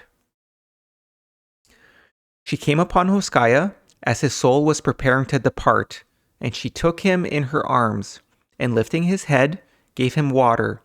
And her soul communed with his soul and bade it stay. And because of the bond between them, it stayed. And she remained with him 3 days, and built a bower, and ministered to him. But he lay as one already dead. On the 3rd day, as the sun prepared to enter into his night kingdom, Hoshkiah stirred. He groaned in anguish from his wounds, and Athaliah comforted him, and he slept in peace. When it became light next day, he awoke and felt Athaliah's touch upon him. And Hoshkiah knew her and said, Athaliah, are you here? How came you to this place and found me in my hour of need? So now passages 27 to 30 describe how, as time went by, Hoshkiah recovered except for his blindness. So it reads here, But Athaliah answered not because of her tongue, and she drew a veil around her face, for she knew not that Hoshkiah was blind. She wept, and her tears fell upon his face. And he held on to her, for her hands told him that she could not speak to him as once she did. And he said, I am blind and cannot see. But she drew not the veil, for she feared for him when his hands sought to be his eyes. Days passed, and Hoshkiah grew strong, and he knew the tale of his brother's deeds, and swore vengeance in the name of his God. He said, For this purpose life has been left to me. And Athaliah grieved that he spoke thus, for he could not walk without her. It continues here. The waters of the valley were cool, and there were herbs and wild fruits and goats upon the mountainside. So it came to pass that after many days, Hoshkiah was whole and strong again. But he remained blind, so he could not see Athaliah, and therefore she remained fair in his eyes. But the soft speech was gone from her. This Hoshkiah did not mind, for what he heard daily was the speech which greeted him as he lay in her arms before she knew he had come back to life. Hoshkiah and Athaliah were no longer troubled by the voices among the rocks, for no harm was done to them in this place. When Hoshkiah became strong again, he desired to go from that place and fretted to be gone, but Athaliah bade him stay. She said, You are blind and therefore like a child, and will we not die of hunger in the wilderness, or be slain by men who seek after you? Let us stay here. And Hoshkiah listened to her words, for it was not unpleasant in this place. So here we see that, Hoshkiah recovers, but he's still blind. And, we see that due to the brutality that Athaliah underwent, like her tongue was cut and her hair burnt and her face branded and stuff like that. It creates a situation where Hoshkiah is not quite sure what happened to Athaliah, but he doesn't mind. Again, he was near death, and he's really happy that they're back together. But yeah, essentially Hoshkiah is kind of itching to go back, but Athaliah convinces him, like, we should just stay here. You're blind and all that. So now here we move forward to passages 31 to 34, which introduce Locus, a magician of great renown, who happens to journey where Hoshkiah and Athaliah are. So as we'll read in these passages, Locus asks Hoshkiah and Athaliah separately what they desire most. And again, like I said at the beginning, note that Locus represents Thoth. So here at passage 31, it says, And it came to pass that one day, as Athaliah gathered herbs in the valley, she espied a stranger drinking at the waters, and he was weak and weary from much journeying. And she took Hoshkiah, and together they went up to the stranger. And Hoshkiah greeted him, saying, May the peace of God be with you, master. How may we serve you? The stranger answered them, saying, I am Locus, son of the firebird, and physician to the king of Tyre. I have traveled from afar to this place, that I may hear the wisdom of the dead. I came to talk with my soul in solitude, for I am weary of the ways of men. I no longer seek to be the companion of those in high places who concern themselves overmuch with wars and the affairs of men. And Hoskaya knew Locus for a magician of great renown. So Hoskaya dwelt in a cave in the mountainside, by the waters of a spring, which came forth from a smaller cave nearby. The land before the caves was flat, and there were ancient gardens and enclosures. Beyond these were trees. When Locus had been brought to the abode of Hoskaya, to the place where he camped, he was given food and rested. Then Hoskaya said unto him, You are great even among great magicians, for your magic is greater even than the magic of Egypt. I beg you, master, look with pity upon my blindness, for it makes me even as a child.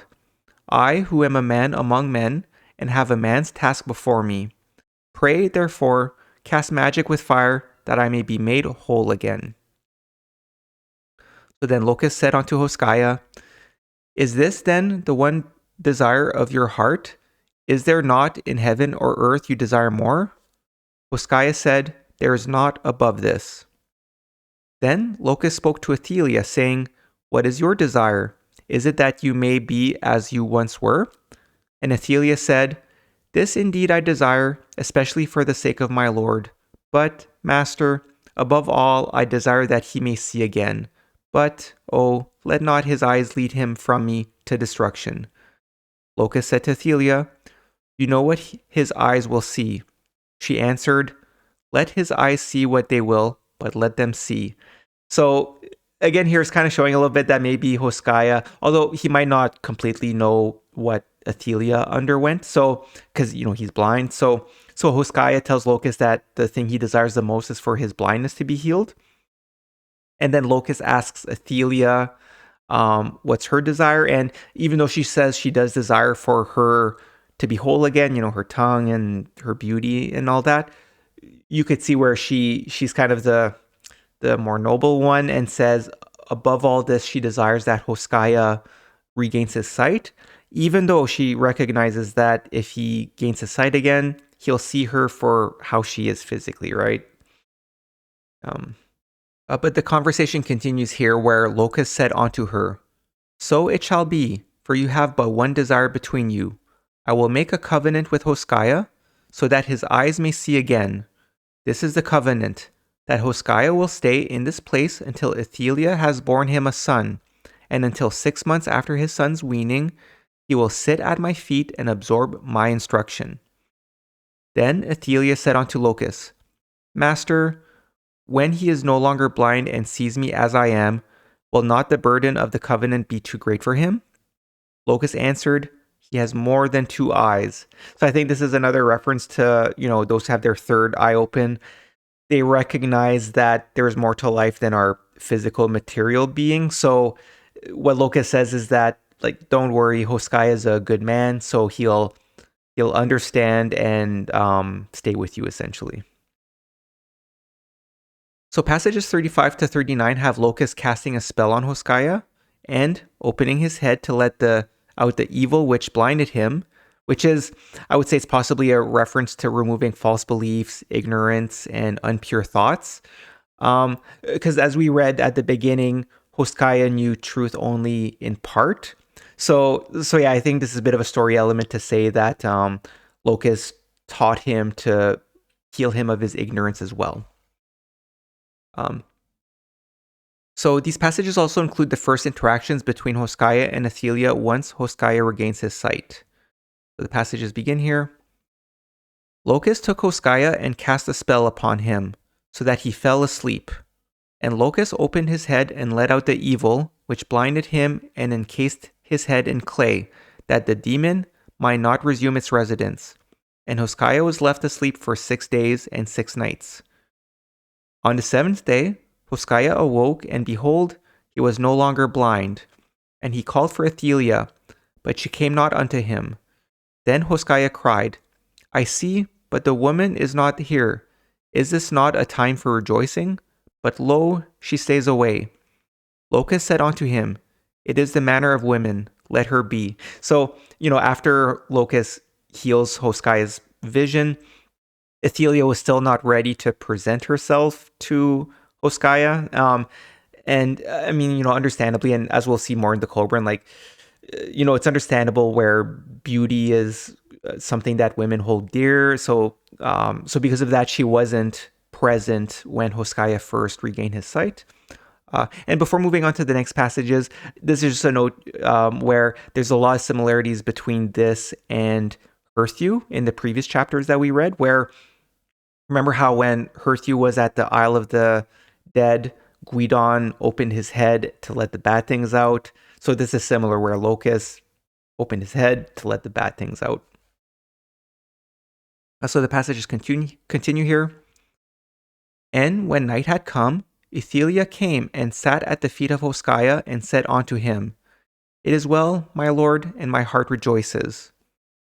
And Hoskaya, stretching out his hand, caught hold of Athelia, saying unto Locus, Long have I been with this woman, and I was blinded that I could not see her face.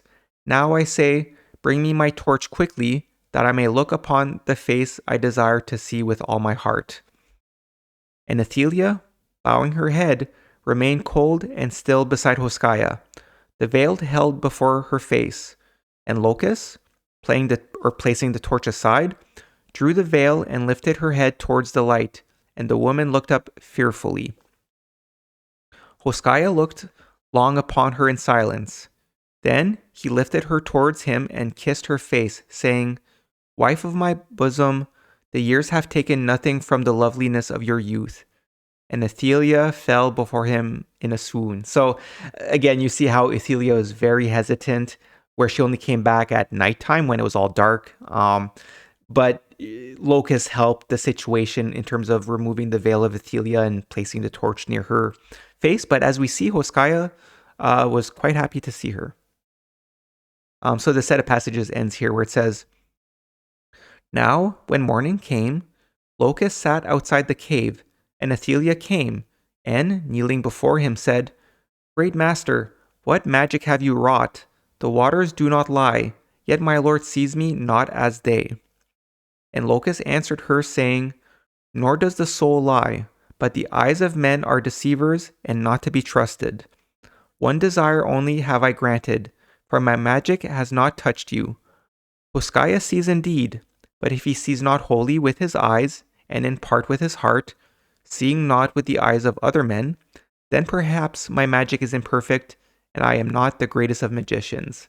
So here maybe inferring that Hoskaya is now seeing not just with his eyes, but with his heart as well.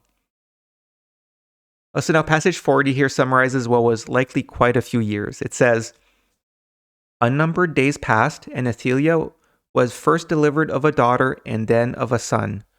And Hoskaya sat before Locus and received his instruction, and many books were opened unto him. He learned the mysteries of the secret way and of the songs of the fire. He knew the wisdom that had come down through the ages. So this is more clearly saying that as the years went by, Locus stayed with them and he taught Hoskaya. And this is one of the references where, the songs of the fire, which is related to the songs of fire. So this is the thing. Like, as we see, there's a lot of elements, like I've spoken of before, where it's a common theme where, like, Osiris gets injured, he has a bit of a miraculous recovery, but before, when he was younger, he only knew the truth in part, but then through Thoth, he learned of the sacred mysteries. So now passages 41 to 43 have Hoskaya and Locus leaving their abode to go confront Hoskaya's brother Isis. So here it starts. It says, So it came to pass that one day Hoskaya went unto Locus and said, All has been done that the covenant required. And Locus answered him, saying, It is well. Prepare now to follow the path of your destiny.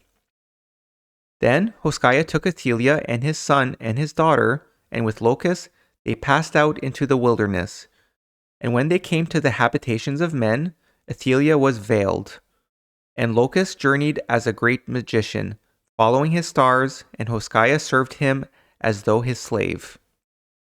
Thus they came to the lands held by Isis, and Locus made masks of animal skins, with tree gum and clay, and gave them unto Hoshea and Athaliah. To essentially, as they came back to the land, they wore masks to hide their identity. So the passage continues here. And he clothed them in strange garments and dyed their skins, saying, Men expect all things of a magician and make no query concerning the strange things they see about him. Therefore, let not the men of this place be disappointed in my attendance. To Hoshea he said, Be as one dumb, for your tongue would betray you to those we come amongst in this place. And Hoshea answered, My tongue shall be dead in this place. In this manner they came before Isis. So here Locus is leading the way and saying like, Hoshea, just close your mouth and follow my lead. Because Locus is a wise magician, so he had a plan. So passage 44 here describes Hoshea's initial thoughts upon seeing his brother Isis. Here it says, Isis had looked well upon the flesh pots, and his body was filled with fat. He was clad in fine linen from Egypt and perfumed. And Hoshea said within himself, Can this be the son of my father and the companion of my childhood? It is truly written, In the hands of a weakling, gold turns to fat. So here, this is essentially saying that Isis over the years had become slothful and fat, because, before he would have been a proud warrior, but now he's fat and weak. So now passages 45 and 46 describe the first interaction between Locus and Isis. It says here, Locus spoke unto Isis, saying, Lord, I have come far and therefore begged that I and my servants be given food and drink and a place to lay our heads. I am a magician of magicians and a physician of physicians. Mayhap there are those within your household who are sick or possessed by demons, whom I may serve. Or may I enliven your leisure with wonders and magic and show you strange things beyond the understanding of men. Then Isis said unto Locus, Remain with us, for there is little pleasure here. If you enliven our days, you serve us well. So now passages 47 to 50 is the start of a great feast hosted by Isis. So it reads here, So it came to pass that Isis prepared a great feast, to which came many lords with their households. The fame of Locus had spread afar, for he had healed the sick and cast out demons and shown many wonders beyond the understanding of men. And among those who came were many who knew Hoshea. When the day of the great feast came, there was much feasting and merrymaking, and Locus worked great wonders, so that all men acclaimed his magic, and there were games and feasts of strength and dancing.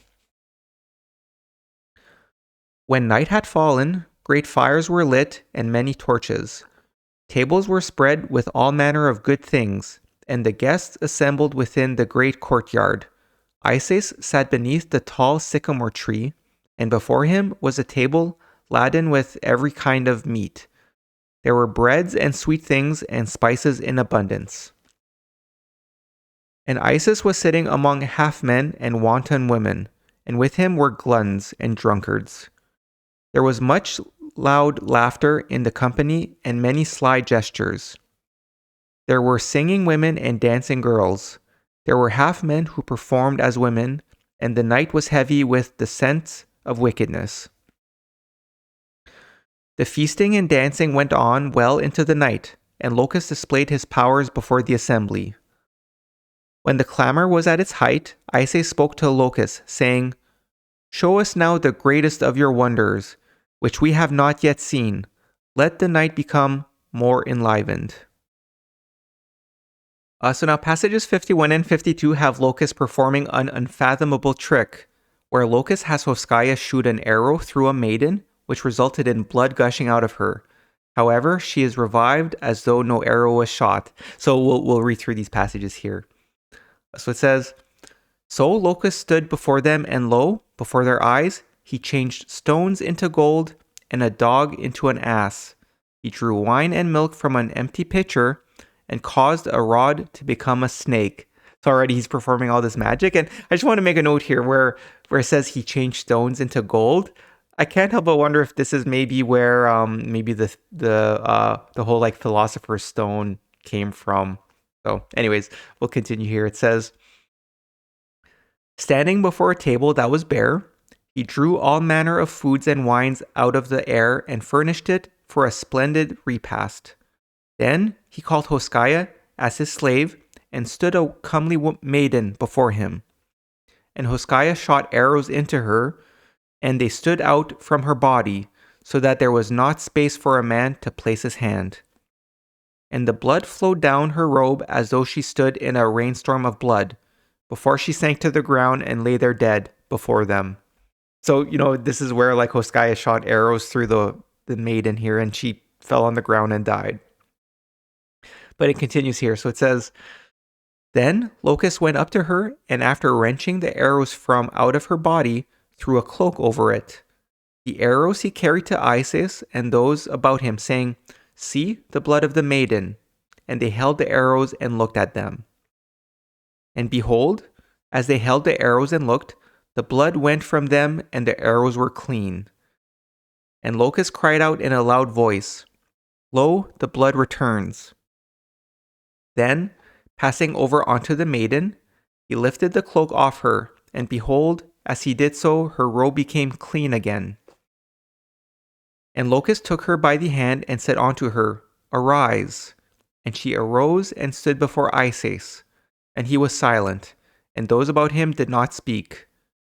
Casting aside her garment, which was the outer robe, the maiden danced before the gathering, and all there wondered greatly, for her body was unmarked. So yeah, quite the magic trick there. Kind of gruesome, but it's meant to show he put on quite the magic show. So passages 53 to 56 have Isis in disbelief, as we could imagine. And then Isis asks about the bowman accompanying Locust. But now as we read in these passages, Locust then performs another magic trick, which continues to baffle Isis. What reads here, Isis spoke to Locust, saying, how can such things be? What manner of magic is this?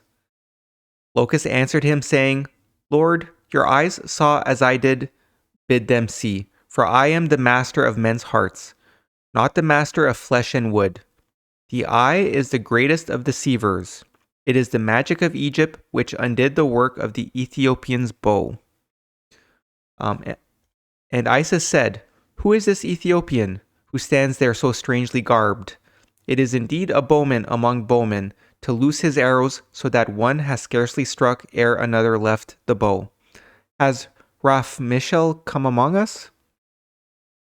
Locust answered him, saying, Lord, he comes from beyond the land of elephants, in the place where the earth tips over. The magic is in his bow, which can shoot at a wild ass and bring down a lion. So saying, Locust took up a clay pot and stood it on a table, and Hoskaya, standing off, loosed an arrow at it. And the pot was shattered, and as it fell apart, lo and behold, a silver pot appeared in its place. And those who saw these things were amazed and spoke one to the other about the magic of Locust. One among the gathering, a speechmaker, stood up and spoke words praising the magic of Locust, but Isis sat quiet, deep in thought. Then, bidding Locust to come to his side, Isis said, This night I have seen with my own eyes a maiden slain with arrows and raised from the sleep of death. I have seen the magic of the bow change clay to silver. Is then your magic great enough to change age into youth and weakness into strength? It is said that the greatest of magicians can do even this. And Locust lifted himself and said, even this I can do. So yeah, here we see that Isis, after seeing just how how great of a magician Locust is, he's like, can you change my age and make me more youthful and turn my weakness into strength? And Locust says, even this I can do. So it continues here. Then there was much whispering back and forth and talk among those who sat about Isis. They that stood in the place of his favor said, Master, this is the hour. Let the magic of this great magician cast the years from off your back and renew the vigor of youth. And while they spoke, there was much whispering and sly laughter among the half men. So now the next passage 57 has Locust tempting Isis into what we later find out is a trap.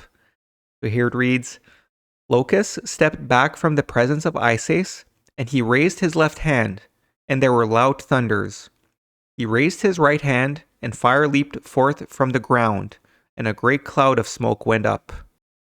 And it continues here, it says, And he said unto Isis, Great Isis, this is your hour. You are the lord of this land and place. Therefore, command as you will. Already the night is more than half spent, and speeds to its closing. Hear now my words, this I say unto you. Enter now into my magic tent, which stands strangely adorned over against the edge of the feasting place. The tent, wherefrom I issue forth my magic, to which I return to replenish my strength when it is done. Therein is the fount of my magic, the hub of the great circle of power. Remain in there until the first red glow from the fires of the underworld appears in the night sky. Then, Lord, I will come into the tent and, standing against it, will call forth the Lord of this land and place, and behold, a new Lord will stand before the gathering in manly strength and vigor. A man among men, and a fitting master for this household. He will be such a man that I, even I, Locus, the master of magic, will be the first to proclaim him. So now passages 58 to 62 close this eventful feast, with Isis being taken care of in the tent, and then Locus presents Hoskaya as the new lord of the people. Now, as we'll read in the passages, some of Isis's followers are not happy, but they get disposed of by Hoskaya's mighty bow. It reads here, So Isis entered into the tent of Locus, the magician, and as he passed within, Locus gave him the great bow of Hoskaya, saying, Take this with you, for its magic is great and may well be needed. It is a worthy weapon for the lord of this land. Then the gathering spoke amongst themselves and waited. Singing women whiled away the hours. And as the first arrows of morning light struck the night sky, Locus arose and stood against the tent of magic. Lifting up the door, he cried out in a loud voice, Great Lord of these lands and place, come forth to your heritage. Behold your Lord. And as he spoke, lo, Hoskaya stepped forth into the morning light, arrayed as a lord and girded about with belt and sword. He wore a helmet, and in his hand was the great bow. Then the passages continue here. The sound of a great sigh passed through the gathering, and men looked one at the other. They were bemused, not knowing what to do, for there was magic about them. And Locus lifted up his voice in the silence and cried, Behold, I have brought forth a man among men, as lord of these lands and place. Will you not, therefore, receive him in a befitting manner? And men spoke among themselves, saying, This is one having the appearance of Hoskaya, whom we know, in truth the lord of these lands and place. He is a man indeed. If it be he, has magic drawn him back from the grave?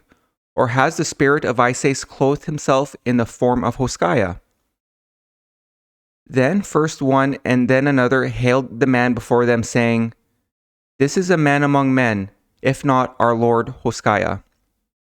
Then a great shout of Hoskaya went up, and Hoskaya stood stern before them. Oops.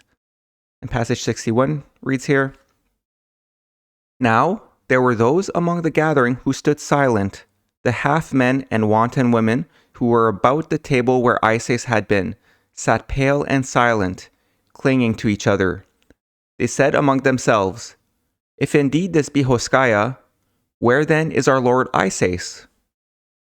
And a man stood up among the gathering, shouting, This is not Isis transformed by magic, but Hoskaya, who, with this evil magician, has worked a trick. Isis is not transformed, but murdered.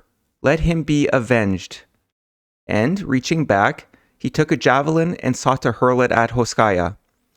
But the bow in the hand of Hoskaya bent, and before the javelin could be sped, an arrow pierced the man's throat. Then the bow sank twice more before the enemies of Hoskaya departed. So I mean, here the reference to, half man and wanton woman is essentially meant to illustrate how, the people that Isis favored were corrupt people. And then so they were the ones who were scared once they realized that Isis was murdered. And because they were worried that, Hoskaya, being a good person, would not favor them. And again, here, I know maybe this is a little bit different for like biblical stories where you have the heroes killing people, but like we saw with the previous story where Haberis killed the king Idlevar and his sons in the cave. That's the thing, you have to keep in mind the period of the time. But again, like I find that these story elements, like, it indicates that these were bad people who Isis favored. So passage 62 continues here. Now it came to pass that those remaining gathered about Hoskaya and rejoiced, saying, Hoskaya is indeed the rightful lord, and none but he ever bent bow as we have seen a bow bent this dawning. And Hoskaya passed through them to the seat of Isis, and those gathered there shrank from him, and he swept the table clean and drove away those who stood about it, saying, Begone, lest I have you seized and beaten, for you befoul the earth and serve neither God nor man. They departed, saying, This is indeed Hoskaya and not Isis, and Isis was seen no more by the eyes of men. So now passages 63 to 66 move forward to the day where Locus departs Hoskaya, and then tragedy strikes. So it reads here, Now, after 3 days had passed, Locus said to Hoskaya, The time has come when I must depart. I shall go unto my king, who is now your king, and speak with him concerning you. It is well that I go now and dally not unduly here, for mayhaps as things are, he will lend a willing ear to my words. But if I dally here with you, others will gain his ear with another account. So Locus departed, and Hoskaya was grieved. Before he left, Locus was given horses and servants, also slaves and asses with food for the journey. And Locus said to Hoskaya, We shall meet again, for it is decreed in the book of heaven. It continues here. Athelia came before Hoskaya many times and said, Lord, let me depart from your residence and dwell in a place not too far off. And Hoskaya was perplexed within himself because of the manner of her speech, for he did not understand what she wanted. He said, Have no fear for the women of my household, for there is none I desire but you. And it came to pass that on his way to the king, Locus was stricken with a sickness and lay as one already dead. And for many days his soul was prepared for departure. And while he lay sick, the power that bound the eyes of Hoskaya became weakened, and the eyes of Hoskaya were no longer bound. So we'll see why this part is important here. So essentially, Locus said he was going to go back to the king, because at the start of the story, it talked about how there was like a greater king of the land, and like Hoskaya's land was, I guess like a smaller part. So here Locus was saying that he would go to the king and essentially speak favorably of Hoskaya in terms of, why it's Hoskaya in charge of the land instead of Isis. But as Locus was traveling, he was stricken by sickness and he died. But like I said, this is an important part, as we'll see later, where it says, and the eyes of Hoskaya were no longer bound. So passages 67 and 68 describe how all is well. So Hoskaya decides that there should be a feast. It will turn out to be quite an event, like all feasts in this story. Because before it was a feast with Isis where Locus was doing all of his magic. So yeah, the passages read here. Now, Hoskaya purged his household and spent the days dealing with his estates, and his lands flourished. His servants no longer bickered among themselves as before, and contentment reigned within his shadow. So when many days had passed and all things were ordered, Hoskaya called his steward and said unto him, Let a feast be prepared, as the land has given generously to me, so will I give no less generously. Hoskaya said this, and it was done. So passages 69 and 70 introduce a new character called Miriam, who was from the household of Isis, and who is curious as to why Athelia, the wife of the great Hoskaya, is always veiled, People assume it is because she is extremely beautiful. So it reads here, Now there was a woman called Miriam of the household of Isis, who was fair to behold, and she sought the favor of Hoshea.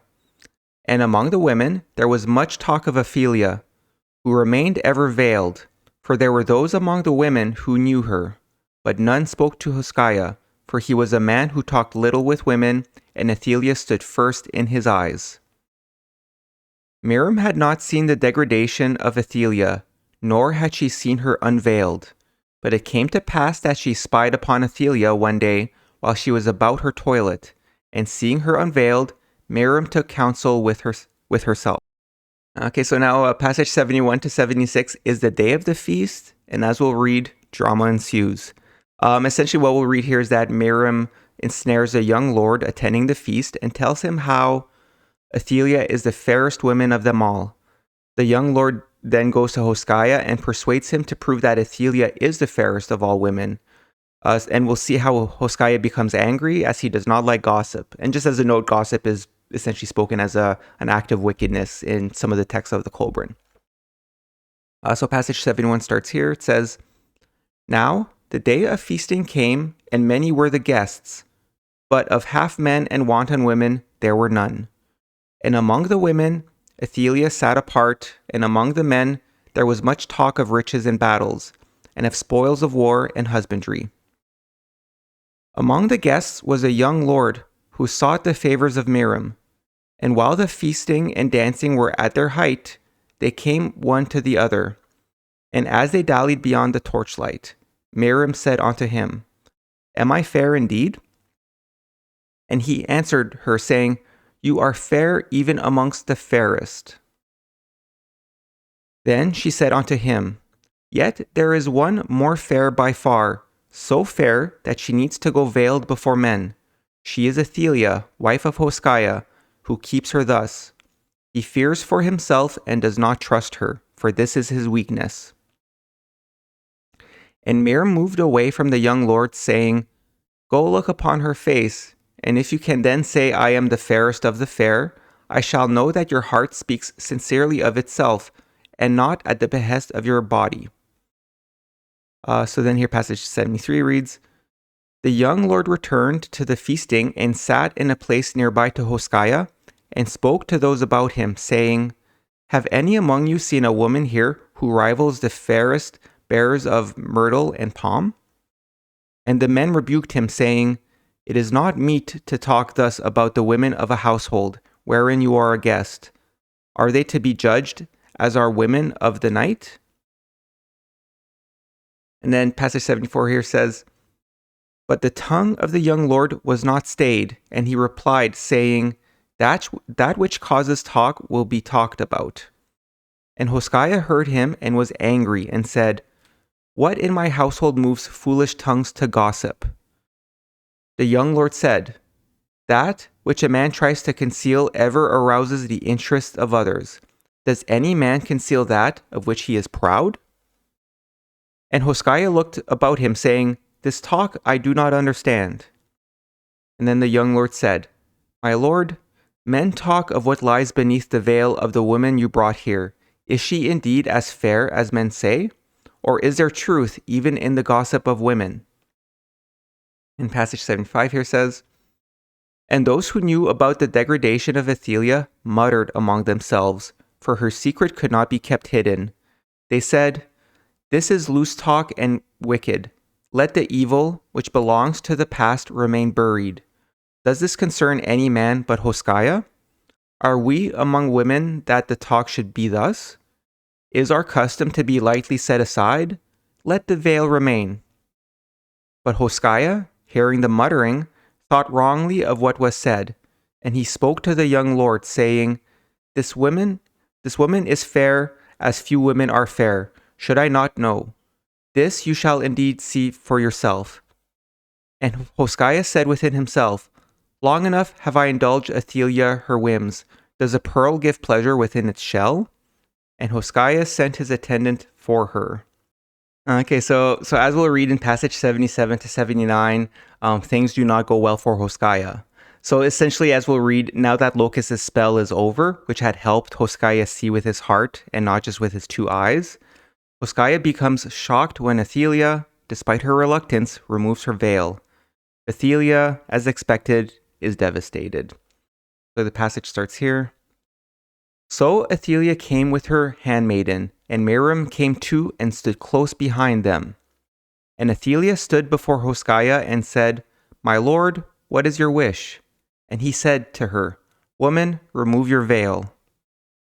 And Athelia put her hand to the veil and pleaded with him, saying, "My lord, there are many men here and strangers. There is a custom of my people by which I abide." And men, hearing her voice, looked at one another, and the oldest among them said to Hoskaya, "Let the woman be, for this is of no importance and of no interest to us. Allow her the whim, for such is the nature of women. Shall we deny them their small pleasures?" Athelia inclined her head towards the man who spoke, and as she did so, Miriam stepped forward and caught hold of the veil, snatching it aside, and the stricken face of Athelia was revealed to the gathering. All men were silent and still, like statues, and Hoskaya looked at Athelia, and she at him, and Hoskaya saw her as she was, and Athelia knew what he saw. Then came the voice of the young lord, saying, "Behold, the pearl of Hoskaya." And Hoskaya turned upon him in rage and slew him. And then passage 79 here reads, And Hoskaya turned to Athelia, who stood still and alone, saying, "What evil has been wrought here? Begone, take your face from me." And Athelia went out between the gathering, and passing into her bedchamber, she took a draught of poison. And her handmaiden sped to Hoskaya, saying, "Come, my lord, my mistress dies." So passage 80 and 81 have things come to a tragic end. It reads here, Then Hoskaya, his heart filled with remorse, sped to Athelia, and as he came unto her, she died. And Hoskaya wept over her, and his heart was filled with grief. And he looked upon the body of Athelia and said, I have slain the life within my own heart.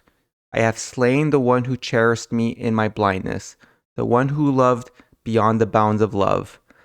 So yeah, this is quite a tragic ending to, to the love story here. Because as Hoskaya recognizes that, Athelia stayed with him throughout his blindness and all that, and this is how he treated her afterwards when things were good. Now, one thing to note is that maybe this is in part, in the book of Genesis, I think some people are a little bit confused as to why Noah, the prophet Noah, he has a moment of weakness where he became drunk. And that's the thing. I think that maybe that element in the Noah's flood story potentially came from here because, like we've been discussing, like Hoskaya represents Osiris, and Osiris is the one who survived the biblical flood and likely represents Noah. So that's the thing. It's as we'll be discussing later, with all prophets, they're human beings as well, and that's an important part to remember. So I think this is a purposeful element that they added to the story to show that, despite Hoskaya being a great man and ultimately this being a story of Osiris, who was a prophet like no other, and we'll especially read of that in part 3 with the chapters we'll be reading. That's the thing. I think that this story element where he has a moment of weakness is to help show that, these prophets at the end of the day are also humans, and they do have their moments of weakness. So yeah, passage 82 and 83 have a bit of a silver lining, as Hoskaya, in his anguish, sees the spirit of Athelia. It reads here, In his anguish, the eye of his soul was opened and saw the soul of Athelia standing nearby. And Hoskaya was dazzled by the vision of her beauty, for she was radiant as the sun. He stretched out his hand towards her, but could not touch her, for she was beyond the reach of earthly things. And she shook her head at him, and, raising her hand, departed to the antechamber of eternity.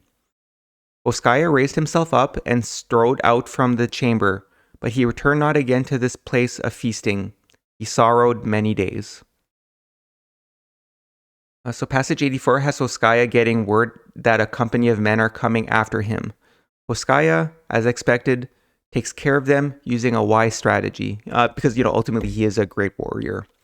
So here it reads, "Now, while Hosea still sorrowed, word came to him that a company of men was coming against him.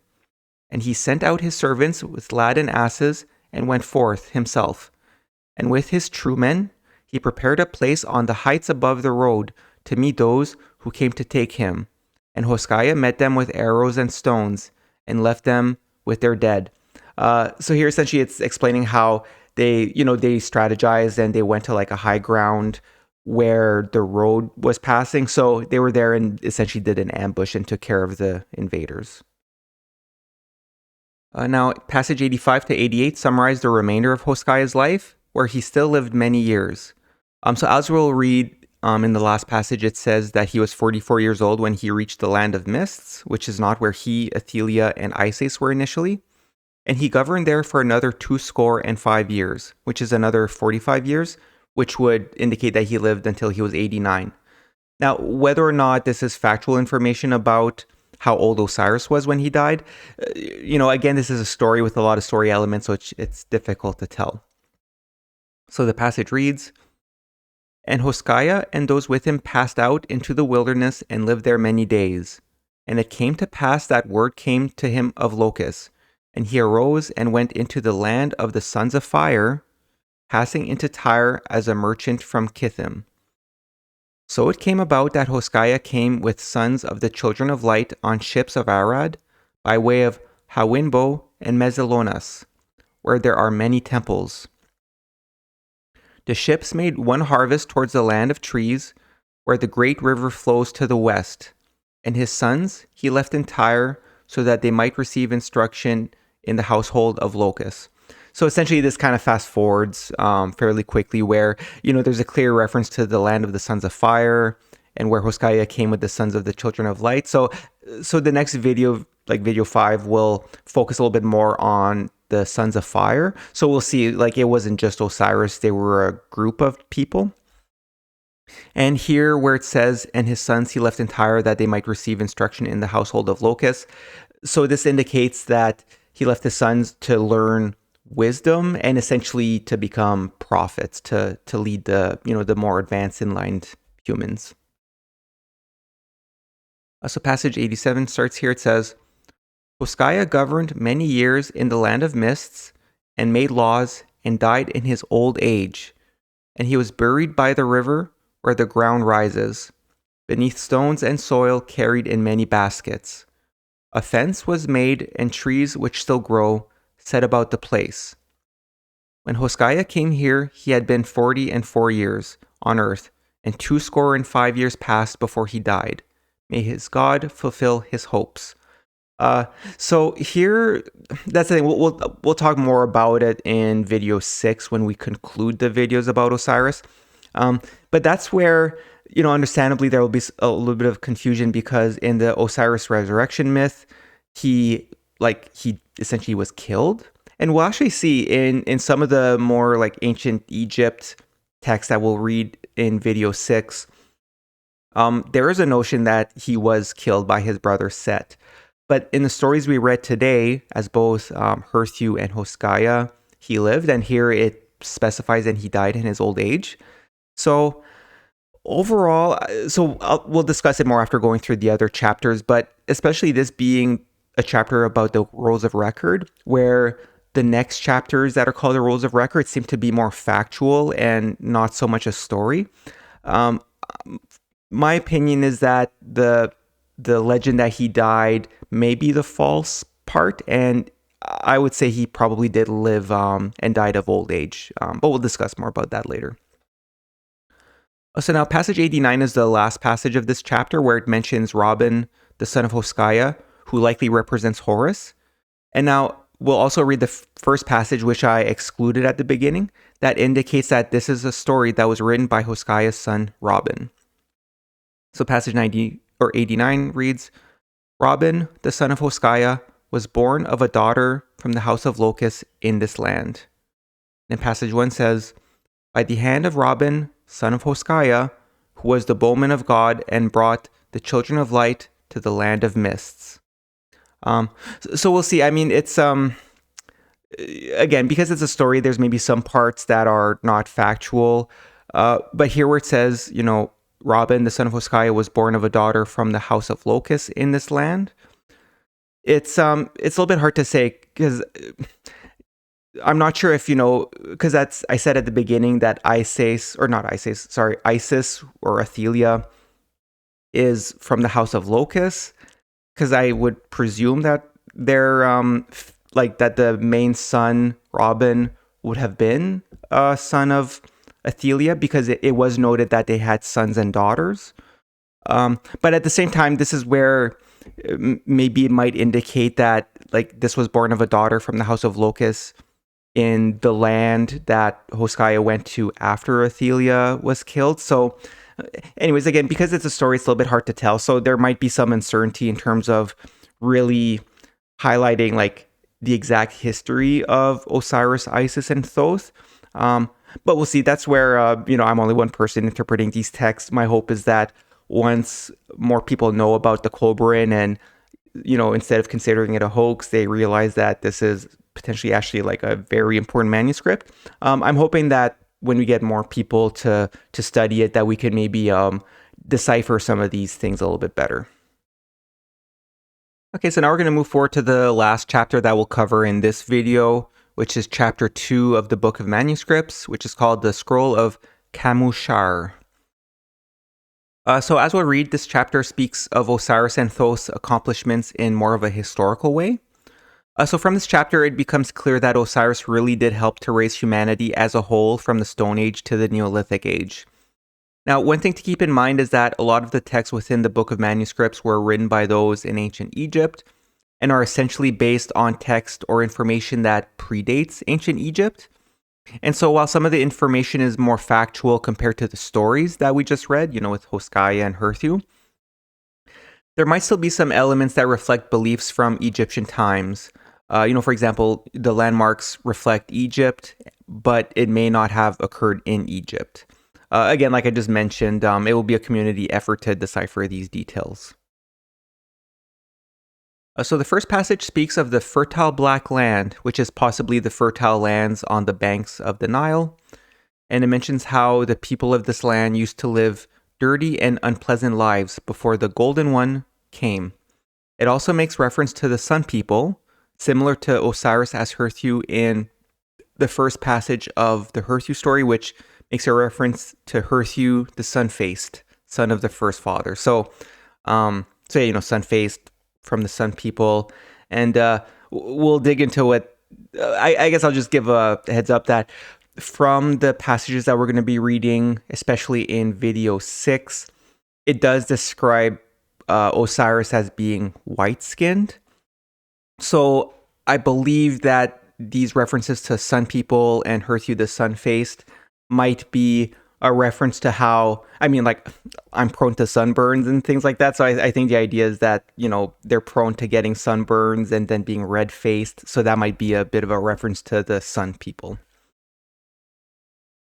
Also here, the first passage reads, "In this fertile black land, there are those who worship the sun, and they call it the greatest and the most bountiful among all gods, the seer of heaven, the orb of glory. They tell many tales about the coming of the Sun People and of the land from whence they came. They also tell of the squalid manner in which men dwelt before the Golden One led his people hence." So passages 2 and 4 speak of how this land now has many great cities, but before that, humans were living in caves or even just in holes in the ground. Then Harketa, which again, it seems to be a character representing Osiris, came and taught them many things. So it reads here, "He came to this fertile land. Now it is a pleasant place with many great cities and contented villages. There is a great broad river of fresh water which rises and falls in its due seasons. Channels there are and waterways, which lead the fertilizing waters onto the growing things, the herbage and the trees. There are flocks of sheep and herds of cattle on the green pastures. It was not ever thus. In the days before Harketa came, all was barren and desolate. Naught divided the wilderness from the swamplands filled with reeds. Then there were no cattle or sheep, and the land knew not the hand of man. It lay untilled and unwatered. So, here is, like I said, it's where it's indicating that, today at the time of writing this passage, there's many great cities, but before Harketa came, the land was untilled, they were still very primitive humans. And passage 4 reads here, "No land was sown, for they who dwelt in it knew not the making of waterways, nor did they know how to command the water and make it flow at their behest. There were no cities, and men dwelt in holes in the ground or in places where the rock was cleft. They walked in their nakedness or clothed themselves with leaves or bark, while at night they covered themselves with the skin of wild beasts. They fought with the jackal for food and snatched dead things from the lion. They pulled roots from out of the ground and sought for sustenance among things that grew in the mud. They had none to rule over them, nor had they leaders to guide. They knew not obligation or duty. None spoke to them about their manner of life, and none knew the ways of truth. They were truly unenlightened in those days." So passage 5 speaks of how Osiris, and the reference to him is the servant of the sun, came and brought the people together. So it's not certain if Ramar, who was made king by Osiris, is his son Horus. So the passage reads, "Then came the servant of the sun, and he it was who brought the people together and put rulers over them. He set Ramar up as king over the whole land. He showed them, man and woman, how to dwell together in contentment as husband and wife, and he divided their task between them." And again, right, this is an element where it's especially clear in the Herthew story, where there was two tribes fighting each other, and Herthew united them as one in Crocassus.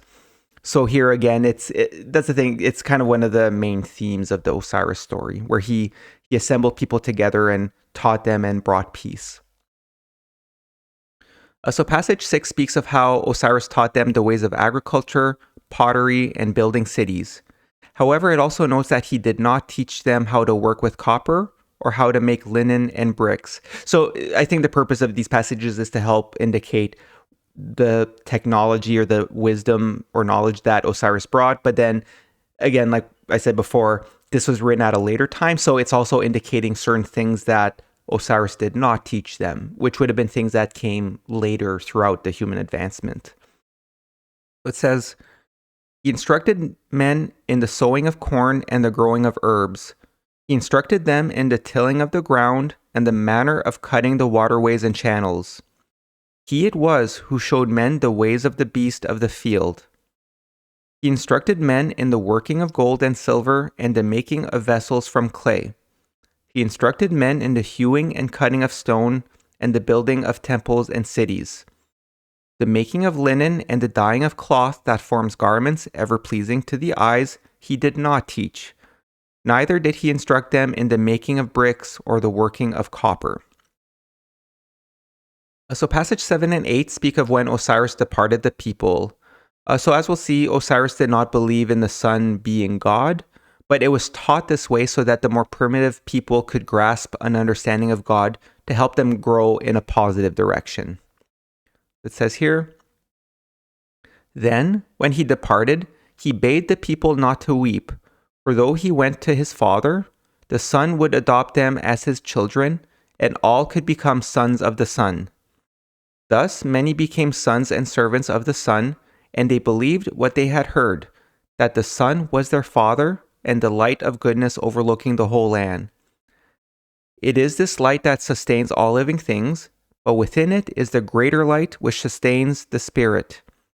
It is the light that enlightens the hearts of men. There are lesser lights that guide men about their daily task and shield them from harm. There are unseen lights that influence men for good or ill, but it is the great light that banishes coldness and makes all men warm. The warmth it bestows ripens the harvest of man and makes his herds yield their increase." So passage 28 here continues, which is again speaking of the sun. It says, "It oversees the whole activity of men on earth as it journeys the skies from one end to the other. Thus, it knows the needs of all men. Therefore, be like the sun. Be far-seeing and foresighted. Be regular in your comings and goings while about your daily tasks." So passages 9 and 10 speak of the people once Osiris left. We'll read how they built many cities, but they were also warlike and subdued other tribes. And then later, some of the priests disrupted the truth. So it reads here, "When their guide and leader left, the people knew themselves as children of the sun. They were warlike and subdued other people in its name, and brought them under its rule. Then great temples were raised up to it, and for a time it displaced the greater gods which the people of this land had set up in their ignorance. The one true God it never displaced, for the true God was ever hidden from the eyes of the profane and ignorant. Then some priests among those who followed the rule of the sun stole its spirit and brought it down, so that it enlivened the statues and images of their gods. Thus, the spirit which enlivens all the lesser gods is but the one spirit held in captivity, and not many as the people think." So this is a reference to how, as we read with Hoskaya, where he's a human, so he had died, at least in his old age, potentially. And that's if anything, that helps explain a lot in our human history, where there were times when there was a enlightened human, like a prophet such as Osiris, who taught the people. They did their best in terms of trying to teach the primitive people. But later, there were other human beings who were like essentially priests amongst the people, but they didn't know the full truth, so they were ignorant priests. And so some of these references to then, they brought the spirit down. So like they brought it to a lower level and became more ignorant. So now passage 11 to 13 close the chapter where it speaks of how wise ones, which is likely a reference to the children of light, came to redirect people back towards the truth. However, the people's priests did not like the truth and instead further reinforced their newly formed gods, the lowercase g.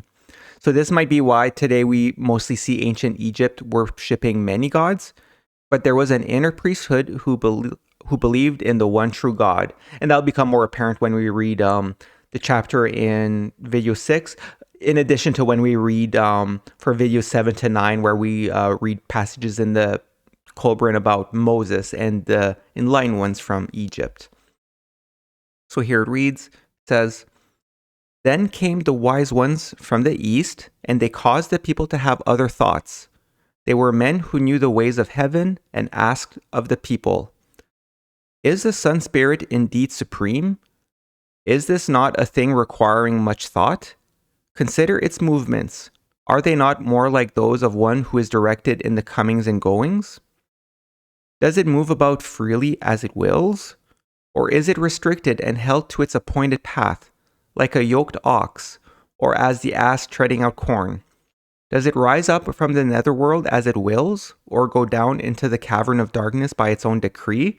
So essentially you see they're trying to speak to the primitive people, saying like, okay, like how could the sun be the true God when, if anything, it seems like the sun doesn't have its own free will? So, you would expect such a supreme being to, have the, be able to act differently, right? So this is where they were trying in practical ways to try and get the people away from believing the sun is God. But again, this is where it's fascinating, right? Because when Osiris came, he purposely taught them that the sun was God to some degree. And it was, quite frankly, probably the right decision at the time because, this was like Stone Age humans.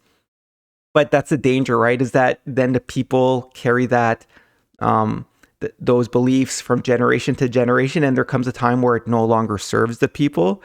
So here the wise ones were trying to clarify that. So the passages continue here.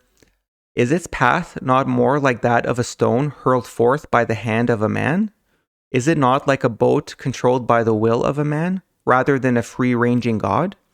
Is it not more like a slave under the direction of a master? These things disturbed the hearts of the people. Some pondered upon them, but others, in the manner of men, cried death to those who deny the truth of these things. So essentially, like here it's mentioning how some of the people were open to believing that, but then others, especially the more ignorant ones, essentially cried death to the wise ones who were trying to, direct them in the right path. As we'll see, like these sorts of things actually help to explain a lot when we look back at our human history and how we came to be as we are today.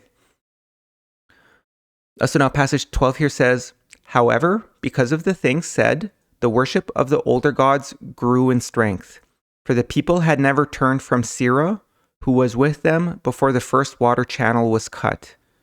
He was not the God of the highborn, but of the lowly people. And then this is the last passage of the chapter. It says, this is a land of two peoples, of two nations, two priesthoods, two streams of wisdom, and two hierarchies of gods. It is a land where the light of truth burns brightly, though hidden away from the eyes of all but a few. It is the land of dawning on earth. Okay, so we'll do a deeper summary of Osiris, Isis, Thoth, and Horus at the end of video 6, which is part 3. But overall, from the chapters that we covered today in this video, we see the following themes. We see how Osiris learned from Thoth, who was much older. So that was both as when Thoth was Haberes the Wise and as the magician Locus. We also see how Osiris essentially helped teach Stone Age tribes Neolithic era knowledge. And we also see how Osiris brought peace by uniting tribes who were at war with each other. So this is a passage from a chapter that we'll cover in part 3, which is video 6. It says here, and this is the thing, this is for those who've seen video 1, there is a chapter where it's quite clear, and this is in part why I refer to this human being as Osiris. There's a chapter here where it's quite clear, like, Osiris. So it reads here, Osiris came not into a land of powerful kings and great cities, but into a land of ignorant, unenlightened men. He came with 7 strangers from a land far east of the Sea of Death, a land not as old as Egypt, but long since dead and forgotten. When Osiris came, he found 2 peoples of power on the river, the people of Ro and the people of Haru, and Haru was of the body of Atem. There had long been war between these 2 peoples, but Osiris pacified them and united them as one. Then he taught them the ways of peace and the ways of prosperity. So this is a passage which I think helps to link the Herthew and Hoskaya stories to Osiris, because it's a very common theme here. And, this is pretty apparently talking about Osiris. So like I mentioned a few times throughout this video, in both the Herthew and Hoskaya stories that we read today, we see how Osiris had a miraculous recovery after he was betrayed by his people and possibly by his own brother Set, where in the Hoskaya story, it's Isis, his brother, who betrayed him. But then in the Herthew story, it doesn't make a reference to his brother, just that it was people from Caucasus. However, today the popular story of the Osiris myth recounts of how Osiris was killed. So this is just from Wikipedia. It says, the Osiris myth is the most elaborate and influential story in ancient Egyptian mythology. It concerns the murder of the god Osiris, a primeval king of Egypt, and its consequences. It also notes that Osiris's murderer, his brother Set, usurps his throne. Meanwhile, Osiris's wife Isis restores her husband's body, allowing him to posthumously conceive their son Horus. So that's saying in the Osiris myth, it's Isis. And again, there are a lot of similarities, right? Where it was Athelia who healed Hoskaya, but it was also Gwineva who healed Herthew, both times when he was near death. But then in what we know today as the Osiris myth, and that's the thing, this is something that just can't happen, right? Where she, posthumously conceived their son Horus, and then Horus is the one who avenged them. Now, that's the thing, like I mentioned earlier, there's, from the text in the Kolbrin, we do see why there is some uncertainty with this, because, so we'll read This is a passage that we'll read in part 3, which is video 6. But in these passages, we do see passages that describe how Osiris was killed. So it reads here, this is from the Book of Manuscripts. It says, "There is no point in retelling here the accounts of the deeds of Osiris and Setis," Setis being Set. And it continues here, "nor of how Osiris was betrayed by his blood brother, from whom he did not expect treachery, and slain at Nadit in Tawara. This was after he and those with him had been lured there and enclosed in battle. Though there had been much shedding of blood, Osiris still believed the best of men, but he was deceived. His body was dismembered and scattered, so that none should worship at his shrine, but this only spread goodness throughout the land. When his body was united, his spirit rose in greatness above all spirits." Then it continues here, "Setis was later slain by Hori, and now awaits men in the dawn halls where he bids them sit patiently, passive, and at rest. Hori too awaits men there, but he says, 'Arise, O glorious one, move and be active, for you are reborn.'" So the underlying parts here in these passages fit what we know today as the Osiris myth, including, when his body was united. Although here it doesn't mention how Isis conceived Horus posthumously. So there's a bit of a difference there. But that's saying this is very clearly a lot more aligned with what we know today as the Osiris myth. So there are a lot of considerations which we can only do after going over all the text within the Kolbrin. However, as we'll discuss, it does seem as though the people with Moses may have made some mistakes when interpreting the ancient knowledge. So here's an example again from another chapter in the Book of Manuscripts, where it says, "Then came the year of the great flood of waters, though some say it was before these days, when the salt seas rose up upon the east and covered the land. Men were warned beforehand by the shortening of the days of the years, and the 5 days now added to the days of the year are days of sorrow, for the alteration of things. It is said that 7 days before the coming of the waters, the sun appeared in a different quarter, but this is not easy to believe, as the sun remains ever constant. The sailors of the king certainly departed for strange places during the chaos of the waters. Perhaps this was because the sun had left his steady course." So when we discussed the flood in video 3, that's the thing, with today's knowledge that we have in terms of, we have so much knowledge regarding planets and asteroids and comets and all that.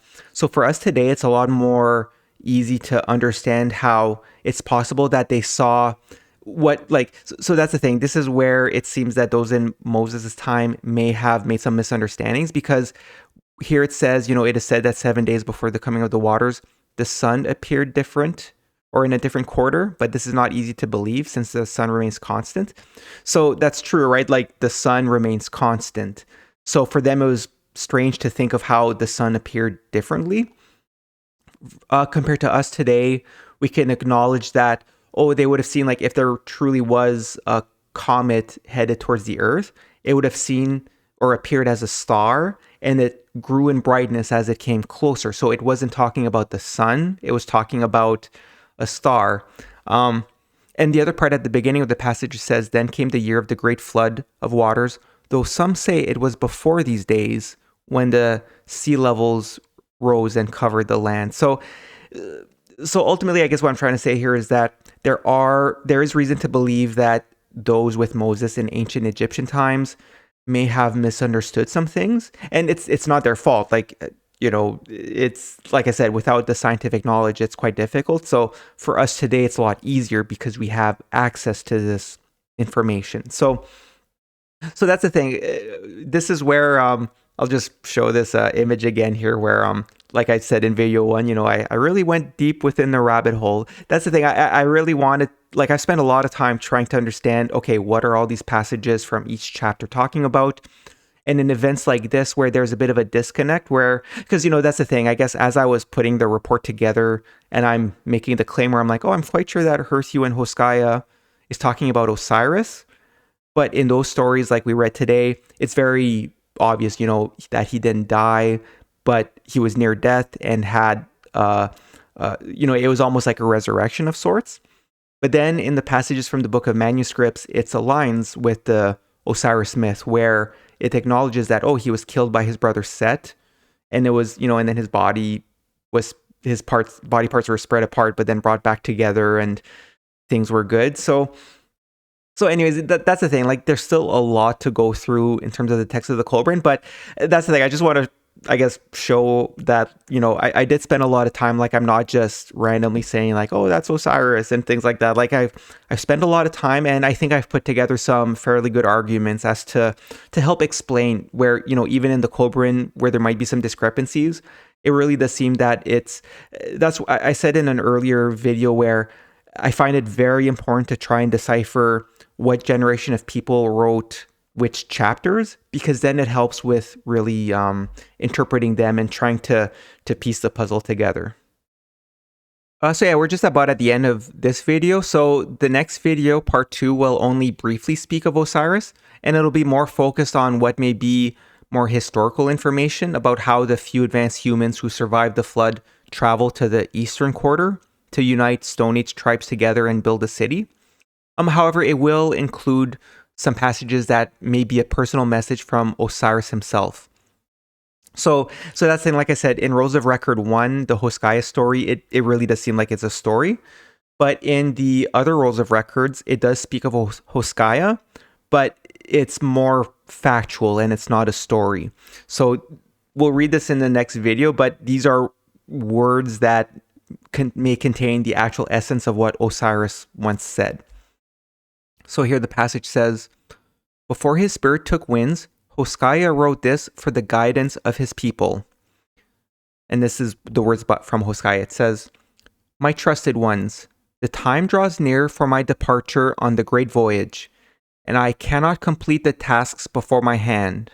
In one thing I have been neglectful, for though the chief guardian of the records, the time I devoted to their care was little enough.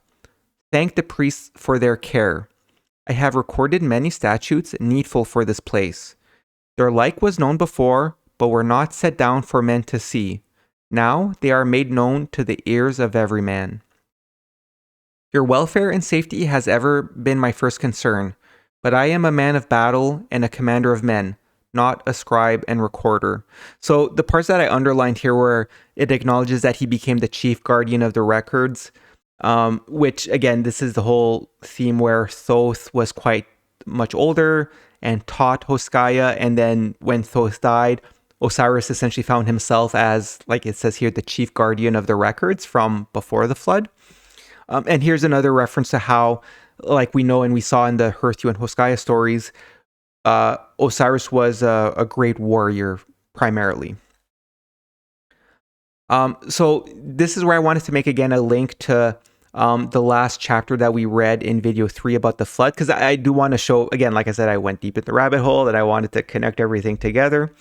So, again, like chapter 24 of the book of Manuscripts is simply called an ancient Egyptian scroll, where it reads as though it's, journal entries by an individual who doesn't have a name about being on a ship, sailing out a few days before the flood hit, and then they survived the chaotic flood.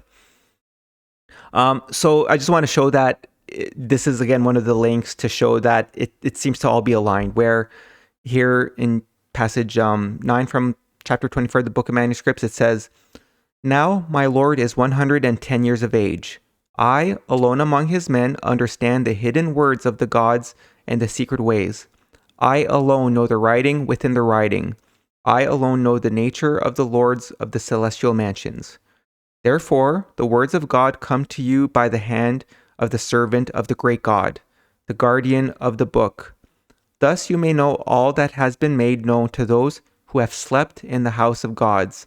So this is, like I showed in the previous slide here, where Hoskaya being the chief guardian of the records, it just, again, this is where I just think that everything aligns. And like I said, I've documented it all in the report, and I'm not just kind of randomly saying like, oh yeah, this is Osiris, because I feel like some people might say that, but I'm not just doing it randomly. I really put a lot of thought into how it could all fit together. But again, that's the thing. I am just one person.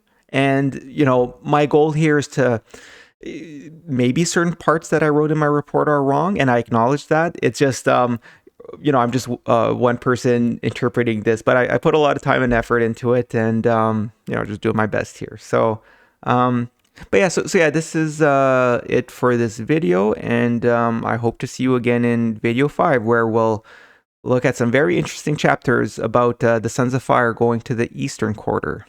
So with that, I will say my goodbyes, and I will see you later.